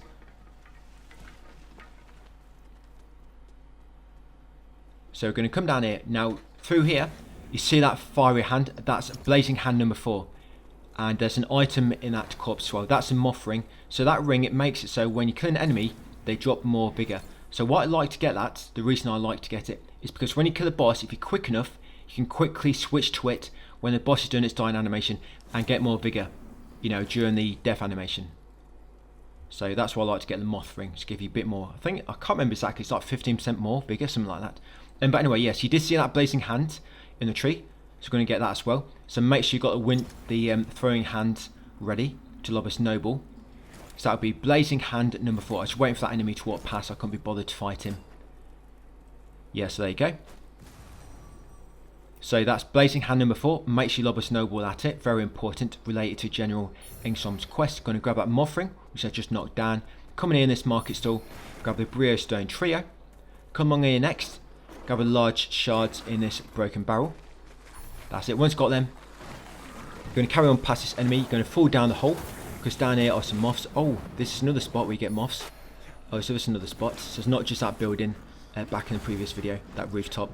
So yeah, once got the moths, drop down again, carrying along here, and we're going to go through this door. So if you have not fought the Light Reaper yet, this way you fight him. There'll be some beacons outside. You want to try summon Pieter if you can. And if you have not fought the Light Reaper, so over there, you see where I'm shining my lamp, there's a vine, an entity you need to pop. Because that entity, it makes it so it'll keep healing the boss. You see that umbral ladder? You have to go into umbral, climb that ladder, pull that ledge towards you, and like I say, put that vine at the top. Because there's an entity and it will keep healing the boss if you leave it active. And then you come in here and you fight the boss. But like I say, beckon somebody first, for example, Pieter, if she's available. And in here is where you fight the Light Reaper, but I've already fought him. So kill the Light Reaper. Once you fight him, get his stigma. And once you beat Light Reaper, you'll get, of course, 18,000 vigor. You'll get the Light Reaper flesh and the Light Reaper's umbral power sight, which we need. Then once he's beaten, you'll carry on through here, where I'm going now. There's an umbral gate, so take out your lamp to shine through it. Going to carry on up here. All we're going to do in the final video tomorrow, guys, is all we have to is get through Bram's Castle and do the last parts of the ending. So I'm just going to quickly go into umbral here and pop that vine quickly. Now do not go down the thin passage on the right, so that's going to trigger a boss fight. I'm not quite ready yet. So first, pop that vine. And this door locks, by the way, when you grab the rune of Adyr. It locks this door. So you want to unlock this door next. That's it. And come to Vestige just to trigger it again, guys, and rest up. Ready for this boss. We're going to kill this boss and then go and do all the next steps. And then we're going to finish up back here, guys, ready for the final video. Yeah, final video is just going to be one area and then just all the steps we need to do for the Umbral ending. So once you're rested, come along here, guys. I'm going to take out the Iron Wayfarer. So remember, I've only got 2 graphics slotted on my Jeffrey Stagger, so I could be doing more damage. But it is what it is. So I'm just going to use all my buffs and then take him out, the Iron Wayfarer. You can't soul flay this dude because he's already in Umbral, I think, or he's some kind of Umbral entity, forget exactly. But yeah, just keep slapping him with your Pieta sword, with your yellow stick. He does do a lot with the damage. And when you do beat him, by the way, do not interact with the massive tree root just after this. We have to complete the Umbral steps first. Yeah, so all I want to do, I just wanted to beat him basically, get him out of the way and get some nice vigour. Yeah, so you do not interact with that massive root behind him, guys. Just defeat him, go back to Vestige. Whatever you do, do not unlock Brammer's Castle. If you do, you're going to lock in a different ending. So be very, very careful with that. Right, so once you beat him, come to Vestige, like I say. And now we want to warp to the mines. I think that's one. No. Wait. Oh, there we go. So yeah, sorry, the depths. Yeah, so you want to warp to the depths next. Now we're going to start the Umbral ending steps. So if you have not got the Umbral Scouring Clump, guys, because you just brought, sorry, you just defeated the Light Reaper, go back to Skyrest, buy the Umbral Scouring Clump from Molhu for 50 Umbral Scourings, and then come back down here. You need the Umbral Scouring Clump for the next step. And then once you're back down here, just follow my lead. I'm going to come to this like well on the top here. Interact with it, and you need to use the Umbral Scouring Lump to get access. There you go. Hand over the clump. Right, once you've done so, come and talk to this entity over here, this body, and he'll give you an Umbral seed pod. That's to give to Damaros. So chat with him and you'll get Damaros' seed pod. Once done so, I'm going to use the Vestige Moth to walk back to the save point quicker. You can make your way back on foot if you want to, but it takes about a minute. I'm just going to use the Moth. It'll be coming down here probably about 5 or 6 times. So now we're going to walk to the shrine. These steps are very, very important as well. If you do this in the wrong order, you might miss out on some good gear that I need. So be very, very careful, guys. So first of all, come to Damaros. Hand over Adyr's Worshipper Sword. That's all you want to hand over. So hand over Adyr Worshipper Sword. Do not hand over anything else. Once you gave her the sword, come back to Vestige. You're going to rest. Like I say, these steps are very, very important. I can't quite recall if you had to rest so many times, but just follow me, just be safe. Like I say, because if you do this in the wrong order, you're going to lose out on some strong items. Right, come talk to her again. That's it, and once you get to a menu, that's it, go back to the Vestige and rest a second time.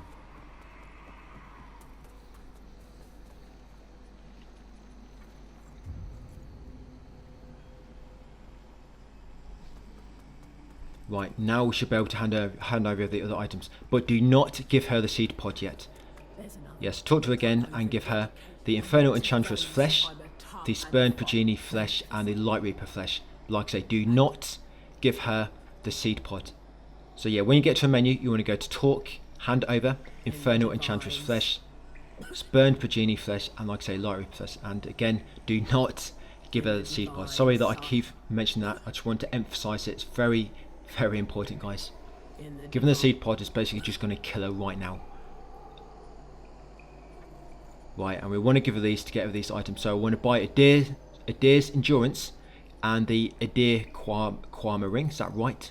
So buy Adyr's Endurance and the Adyr Quama Ring. And then you want to give her Damaros' seed pod. There you go. That'll kill her. Make sure after giving the Light Reaper flesh, you do not rest or quit or have a power cut or anything. Because when you spawn back in, that basically advances her to a different ending. So as soon as you give her the Light Reaper flesh, buy what you need, and give the seed pod straight after, guys, without doing anything else. That's it. So Adyr's Endurance is now going to be our 4th spell. So you can get rid of Radiant Flare now. I'm just going to increase my Radiance a bit more.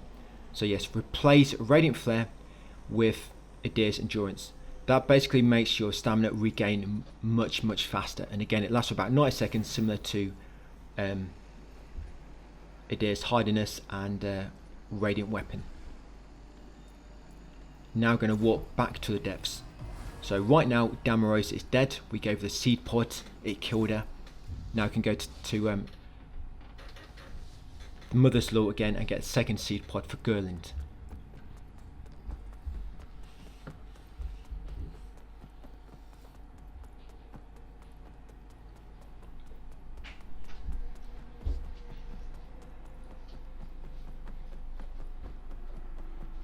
Yeah, the reason we gave the tablet to Sparky is because when we give the seed pot to Gerland, it's going to kill him and remove him from the game, and you wouldn't have any way to upgrade your weapon. It doesn't matter anyway in terms of for me, because I've done all my upgrades, you know. So if you're just following this build, this guide, it doesn't really matter too much. But if you're following this and trying to do all this stuff afterwards, then you probably want to want the means to upgrade your weapons.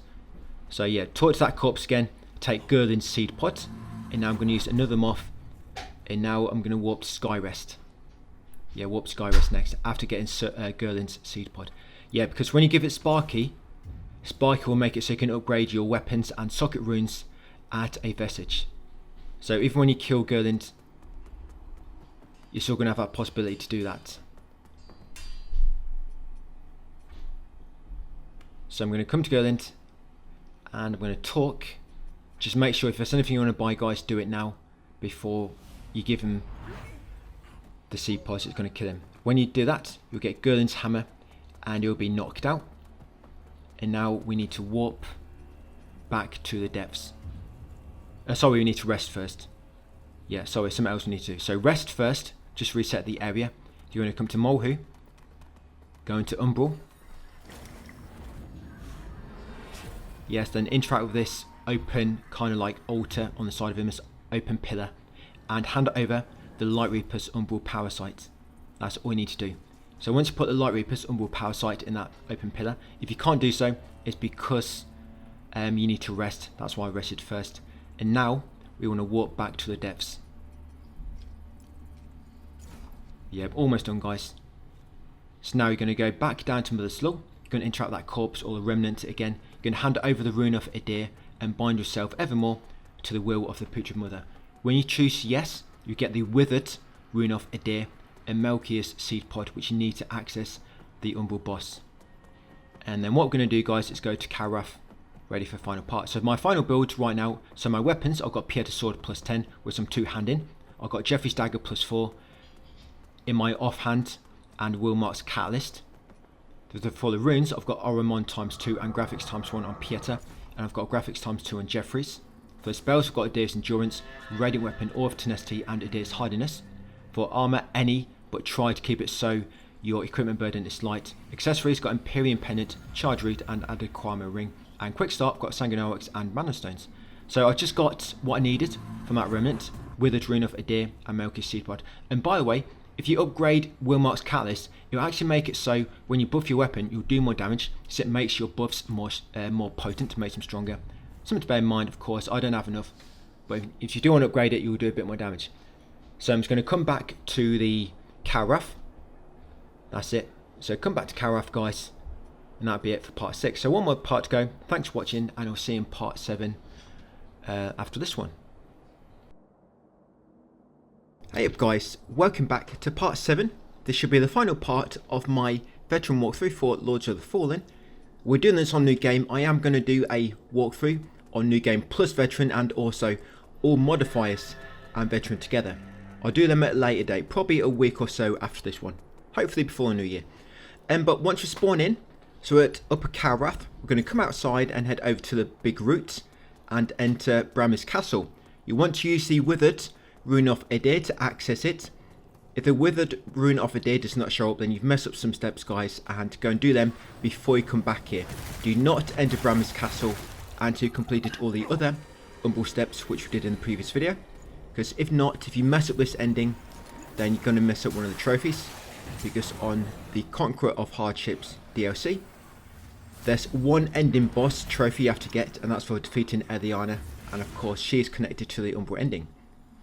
So I'm going to come in here. The reason I'm going into Umbral and defeat that enemy outside, because if not, he might interrupt you when you're doing this. He might try and knock you off. So just get rid of him, guys. Go into Umbral, and you can just grab that bridge from below. I think you're supposed to drop down, pull the bridge out, and then go back up that side path. But if you do it that way, you can do it without dropping down. Then come across here, kick down the ladder, and by the way, when you jump over to that corner ledge, jump earlier, because I don't know what happens, but when I try and jump there, if I try to jump when it looks like, you know, would be a good time to jump, I always miss it. For some reason that jump doesn't quite react straight away to your input, so always jump a bit earlier on that jump back there. And then, like I say, kick down the ladder, use the FG to go back to the normal world, and then make way along here. Go back, see thing, bigger item, just in them crates, and make way up here quickly before the enemies attack you too much. All we're doing now is getting anything related to the trophies, pretty much. The only extra items we're going to pick up along the way is probably bigger items, so I could just collect it. We're going to probably grab some mana stones still, as we have been doing normally. And there's going to be the last blazing hand is going to be in this area as well. Yeah, blazing hand number 5. And once you get that, we can go and engage Engstrom back in Fitzroy's Gorge, which we'll do a bit later. So we're going to come up here, going to grab that animated bigger item behind them crates, come back along here. You want to roll into the fire. It will kill you, but this is a Umbral fire, meaning it's going to disappear once you're in Umbral. You can go through it. So the reason I like to come into fire, because the vine is here, or the ledge we need to pull down. So quickly pull down that ledge. You might want to stay in cover, because if not, the projectiles from my enemy might get you. I mean, they're going through me, I think, because I'm still invincible. Now you're going to come down here, watch out for the Mimic. There is a Mimic nearby. Sulfate the Mimic and then kill these 2 gargoyles, otherwise they're going to interrupt you when you get in these next vines. Put that vine outside here. Go back inside, make sure you sulfate that Mimic, guys, and grab the item it drops. Come along here next, I'm going to kill that gargoyle as well.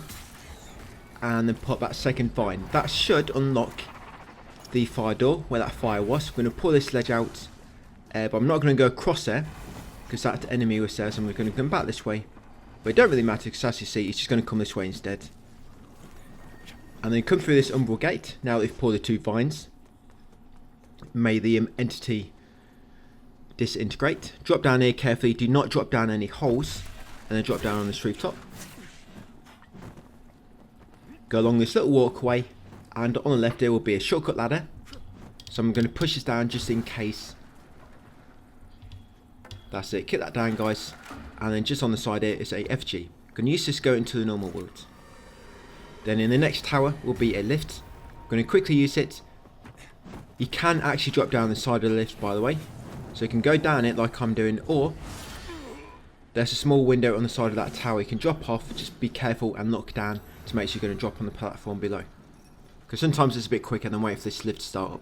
For some reason that lift takes about 5 seconds to get going.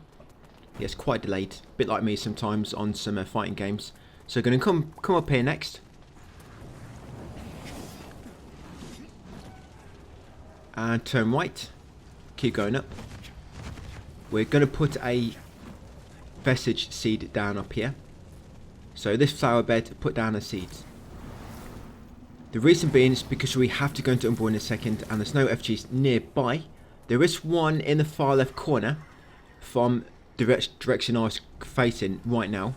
Yeah, if we went to the far left, we'd find one, but there's a lot of strong enemies there. So I'm going to show you a flower bed. Do it that way. You know, just rest up, go back to normal wood. So go into Umbral here, pull yourself across. I'm going to pull that ledge out ready. Go up this ladder and pop this vine. That'll be vine number 1. Because there's an entity basically blocking our way forward. I need to get rid of that entity by pulling these 2 vines. We're going to pull ourselves back across, jump to this ledge we've pulled out, climb this ladder, and get the second vine. I think that's the last vine of the game. Or sorry, of these trophies anyway. Now I'm going to quickly get that. Always get that last, because when you approach it, it makes that skin steal the enemy come out. That mana stone.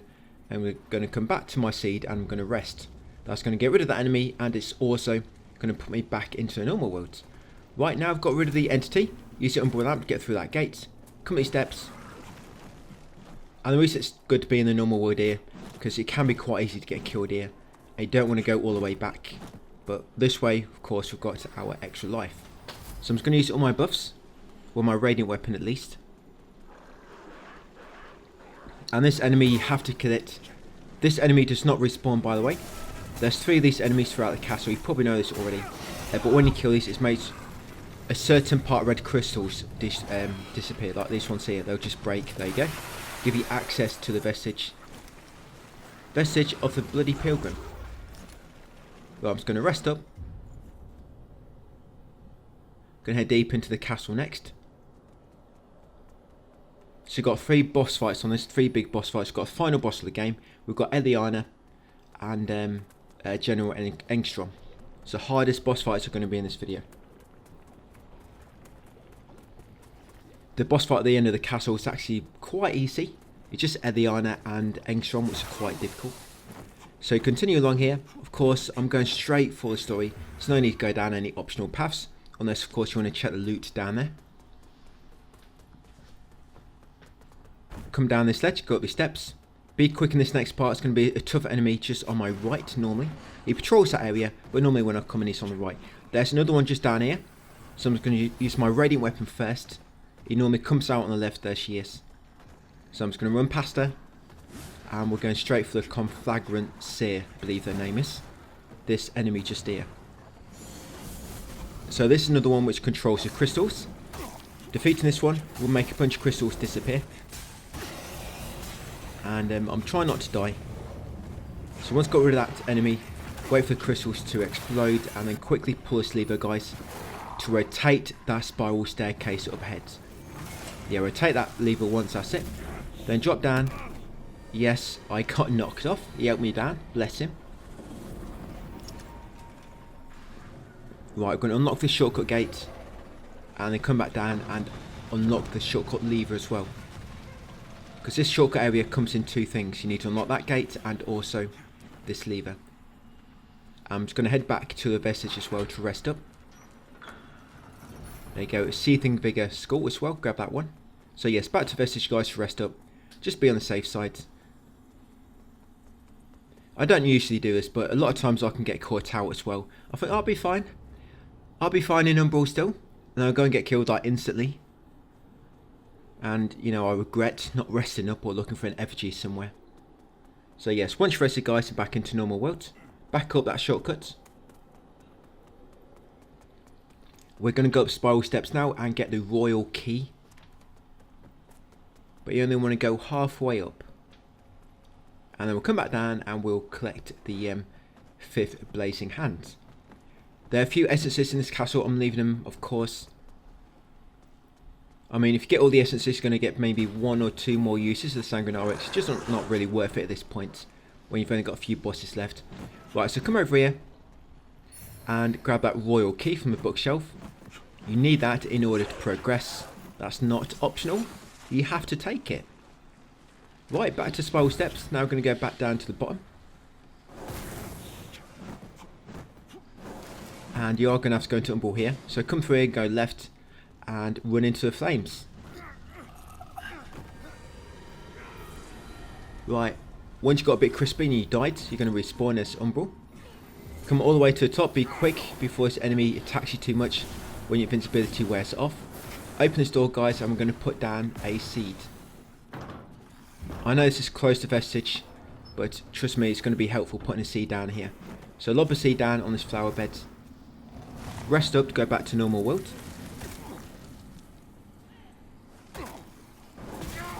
This is what I mean, guys. This is why that seed comes in useful here. You know them fireballs which keep spawning? They patched them. They used to just follow you around the whole game until you rested. Because them enemies had a weird thing where they can't chase you on foot, but their attack will just keep following you no matter how far away you got. It's quite a bad glitch, actually. Can't believe they let that happen in the first place. Not a glitch, it's something they obviously did not pay attention to and didn't realise. So what you want to do before you come down here, so you rested at the Umbral flower seed, and you've equipped your hand because you need your snowball ready. That's it. Quickly come outside here into the courtyard, lob a snowball at that final blazing hand. That's it. Go back into that seed, guys, and rest. That's all you want to do quickly. So quickly outside Lobus Noble, at the Blazing Hand, back to the Vestige, and going to rest up. This is why I wanted to rest, guys, because it's useful to have that extra life go outside there. I mean, you can try and kill the enemies, but so many enemies there. That's it, going to rest up. And go back to my talisman, Wilmark's Catalyst. Well, sorry, back to my Catalyst. Right, I'm going to come back down here. Going to have to go into Umbral, because it's fire. Now we're going to go to the top of the steps, but don't worry, there is a FG coming up. So quickly get to steps, guys, and go to the top of the spiral staircase. Yeah, it's going to unlock the door now that we've got the royal key, and we've done the 5th and final Blazing Hand.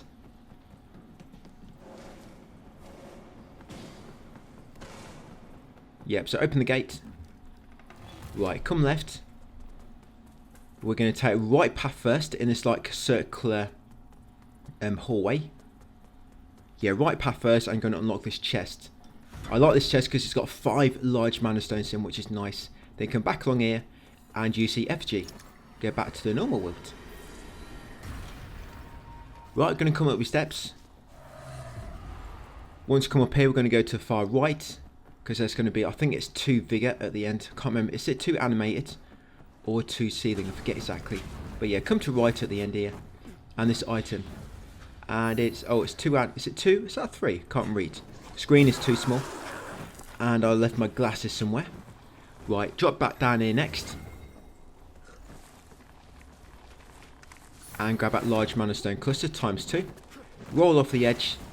And quickly roll past this enemy. Get ready to dodge it. This enemy always charges at you. That's it. Roll behind him. And come through this umbral gate afterwards. Just take out your lamp, guys. And the gate will disappear. Come down here next. Go right. Now carefully, or not carefully, just drop down onto that red crystal. You'll take a bit of damage, but not too much. Got my slippers on, so I cushion my fall a little bit. Yeah, my bunny slippers. Right, down here next. And at the next fork along this crystal, take a left. This one here. And the final conflagrant seer enemy is coming up. So I'm just going to get my buffs ready, because there's also one of them tough enemies with a shield. I forget their name. But he can potentially attack you from behind. And he's quite savage as well, guys. You'll go straight in.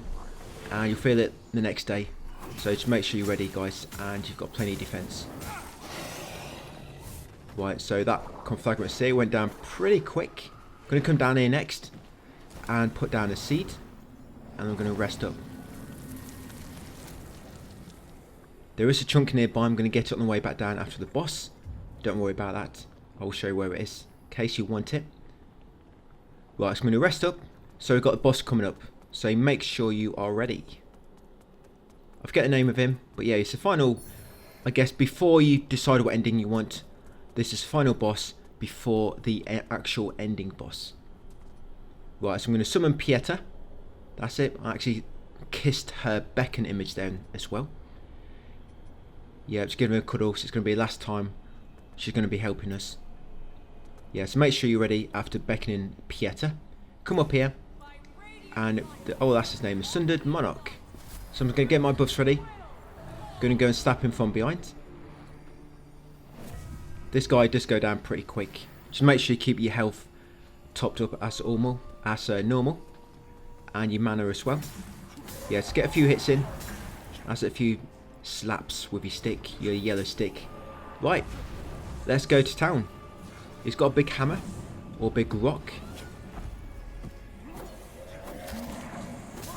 But I think it's quite weak to Radiance or Holy. I think that's why this build works nice on him.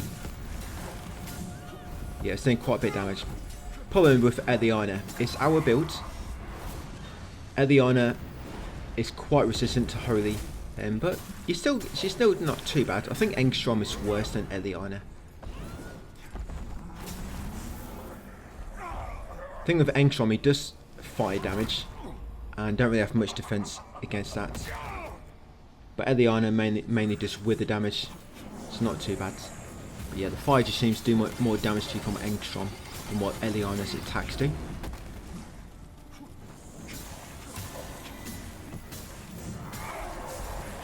And that Adyr's endurance comes from really useful. See how quick your stamina regains after using it all up. So quick. think it's about 60% cheaper. I did time it once. Faster, sorry.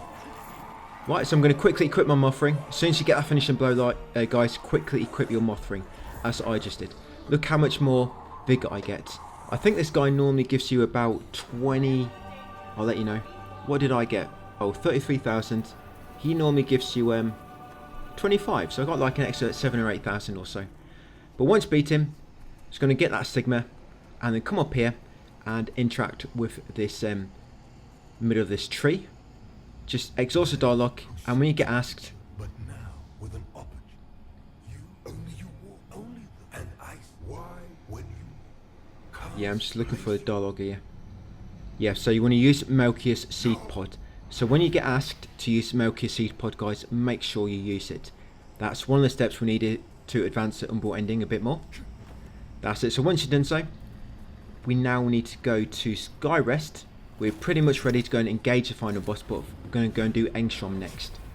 Right, so now I'm going to do a Sigma. I don't know why I didn't do this before. I think I wasn't going to do it, but then on the way back down I was like, you know, why not? Because I was going to use some moth to get back to the seedling and then warp Skyrest. But I'm just going to go back on foot, guys, and show you where this chunk is. Yeah, I had a change of heart. Chunks are always nice. So this chunk, you have to roll off onto a small ledge and then roll down to where we put that seed recently. So you see that random ledge down there, just roll onto it, guys, and that is a chunk. Yeah, that chunk of rock, grab a chunk on it, then come up here, use the FG, guys, or sorry, it's not an FG, it's a vestige seed, and we're going to rest to lower Karoth next to the depot. So I guess we're doing Skyrest afterwards. So yes, warp to the depot, and we're going to do General Engstrom next. We'll go to Skyrest afterwards, because then it makes it so we don't have to leave Skyrest and then go back again, of course, in order to fight Eliana. Because you reach Eliana's arena from Skyrest. So I'm just trying to save a trip, basically.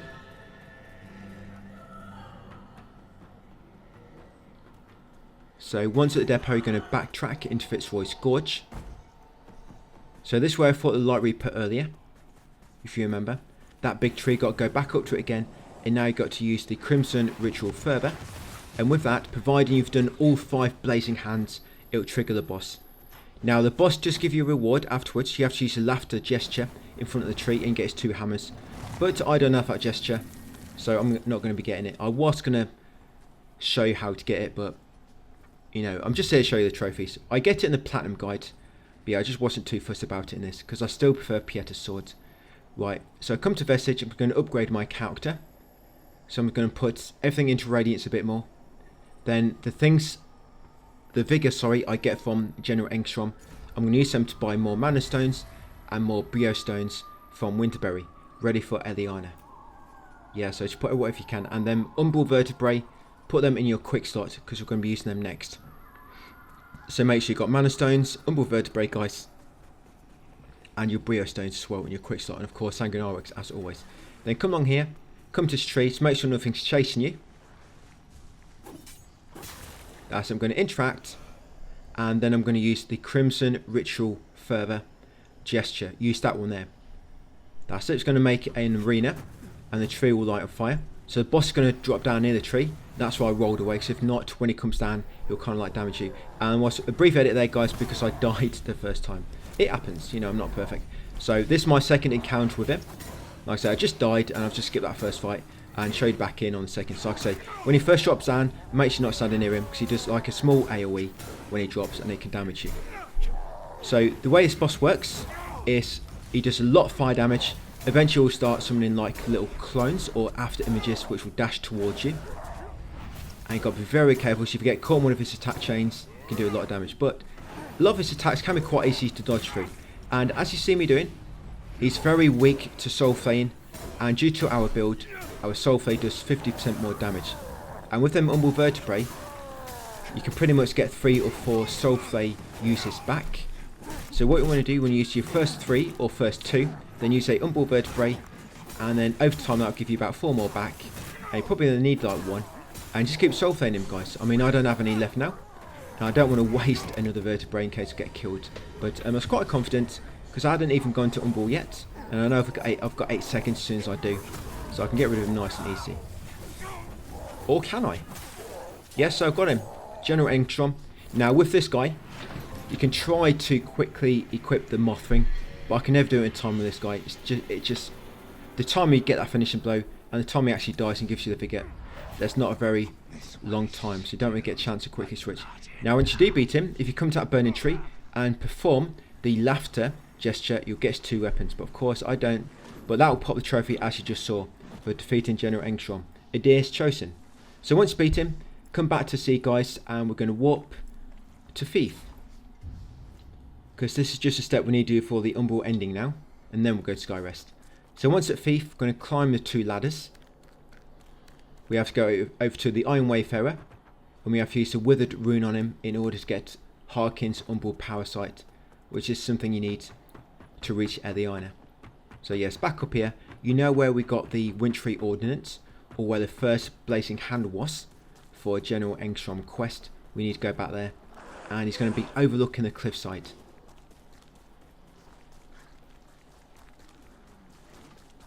I think it's always here. I don't think it matters what ending you do. I think it always spawns here. But this way you normally have to come to complete his quest as well. If you try and do that and get his armor set and his items, or for example you try and get his gesture. So yes, just come back down here guys. Climb the ladder. And he only appears in Umbral. So once you reach him, you are going to have to go into Umbral or reach the location where he should be. I'll show you in a second. So he's normally just on the cliffside over here. So if you take out your lamp, you can actually see him. Yeah, go into Umbral guys. Talk to him. And like I say, use the Withered rune of Adyr. That's it to kill him. You'll get that Harkin's Umbral Power Sight. So once got that, we're now going to use a moth to get back to Vestige, and we're going to warp Skyrest.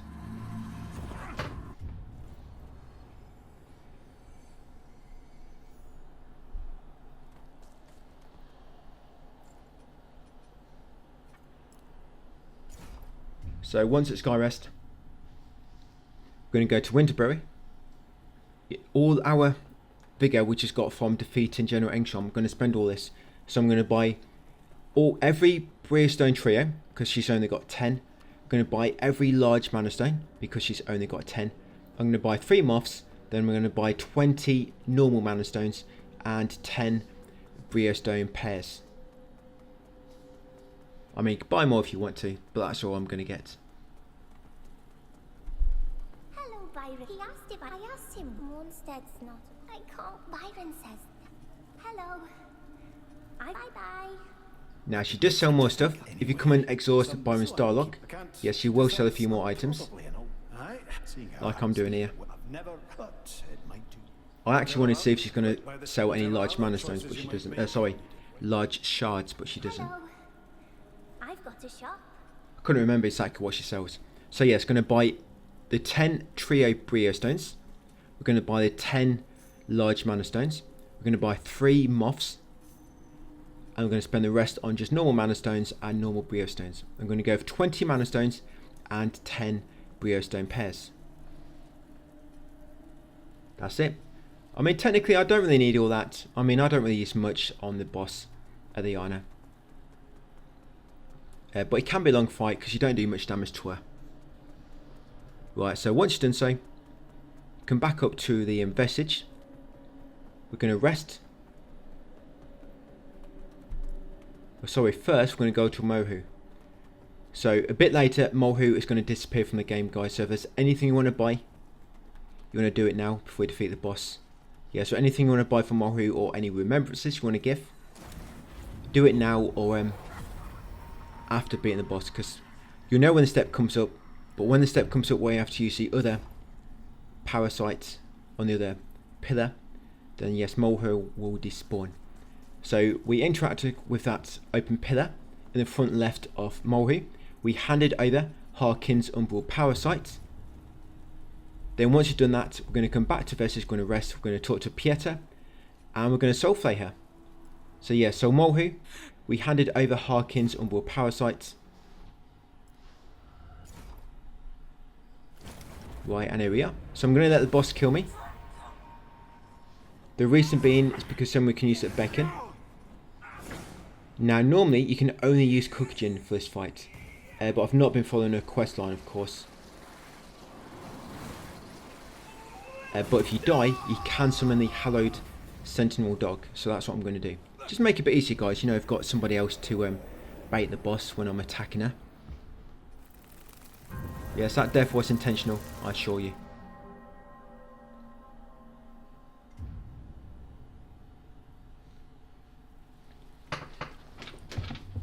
Yes, you're going to spawn back at Skyrest, go back to Pieta, challenge her again, and now you spawn outside the boss arena. Like I say, we're going to summon the hallowed sentinel dog, and then go back in.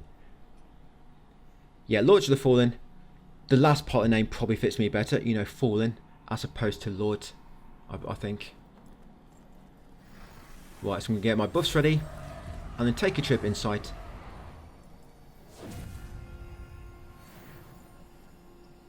Right, here we are.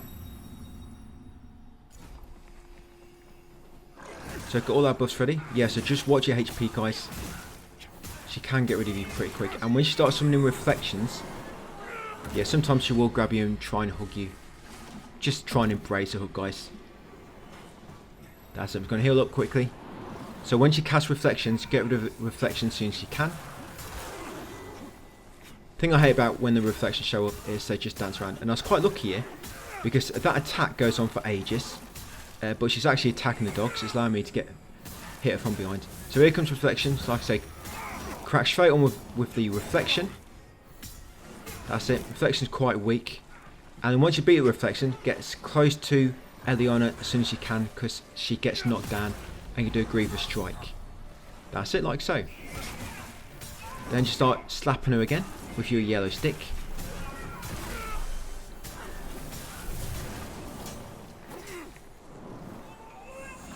Yeah, when she does this attack, try not to stand too close, because these eyes can do a lot of damage. If you stand right close to when she's doing that, you can die pretty much instantly. If they all just hit you and you're quite unlucky. Right, she's almost dead. I think it's going to summon a reflection in a second. Oh, here we go. So if you're quick enough and you can switch straight to that reflection when it spawns, you can like almost kill it straight away, as you see me doing. But once you start flying away, yeah, it gets quite annoying. It's probably got like 6-7 HP left. Yep, now if only I had a ranged weapon. But I know once I knock him out, Eliana's going to come dazed. That's it, it's quicker get over to her, guys, do grievous strike, and I think I got her. So that's it, not too bad. So that's it, pretty much. That's Umbral done. So again, quickly some offering, I forgot, but she gives you a load of vigor, 45,000. So if you used your offering for that one, you would have probably got like 15 or 20 extra. Right, we're going to get the stigma there as well. So I'm going to go to Umbral, get a stigma. We've got a trophy as well for beating up the worms. There's, like I say, if you quickly equip them offering, when you did that finishing blow, you would have got a lot of extra vigor. And so what I'm doing now, I'm just going to wait for that stigma to finish, then I'm going to use a vestige moth, and it's going to warp me back to Skyrest. Because that's the last vestige I rested at. I know we're currently in the mines, but my last vestige was Skyrest. It's going to warp me straight back there. Nice little shortcut.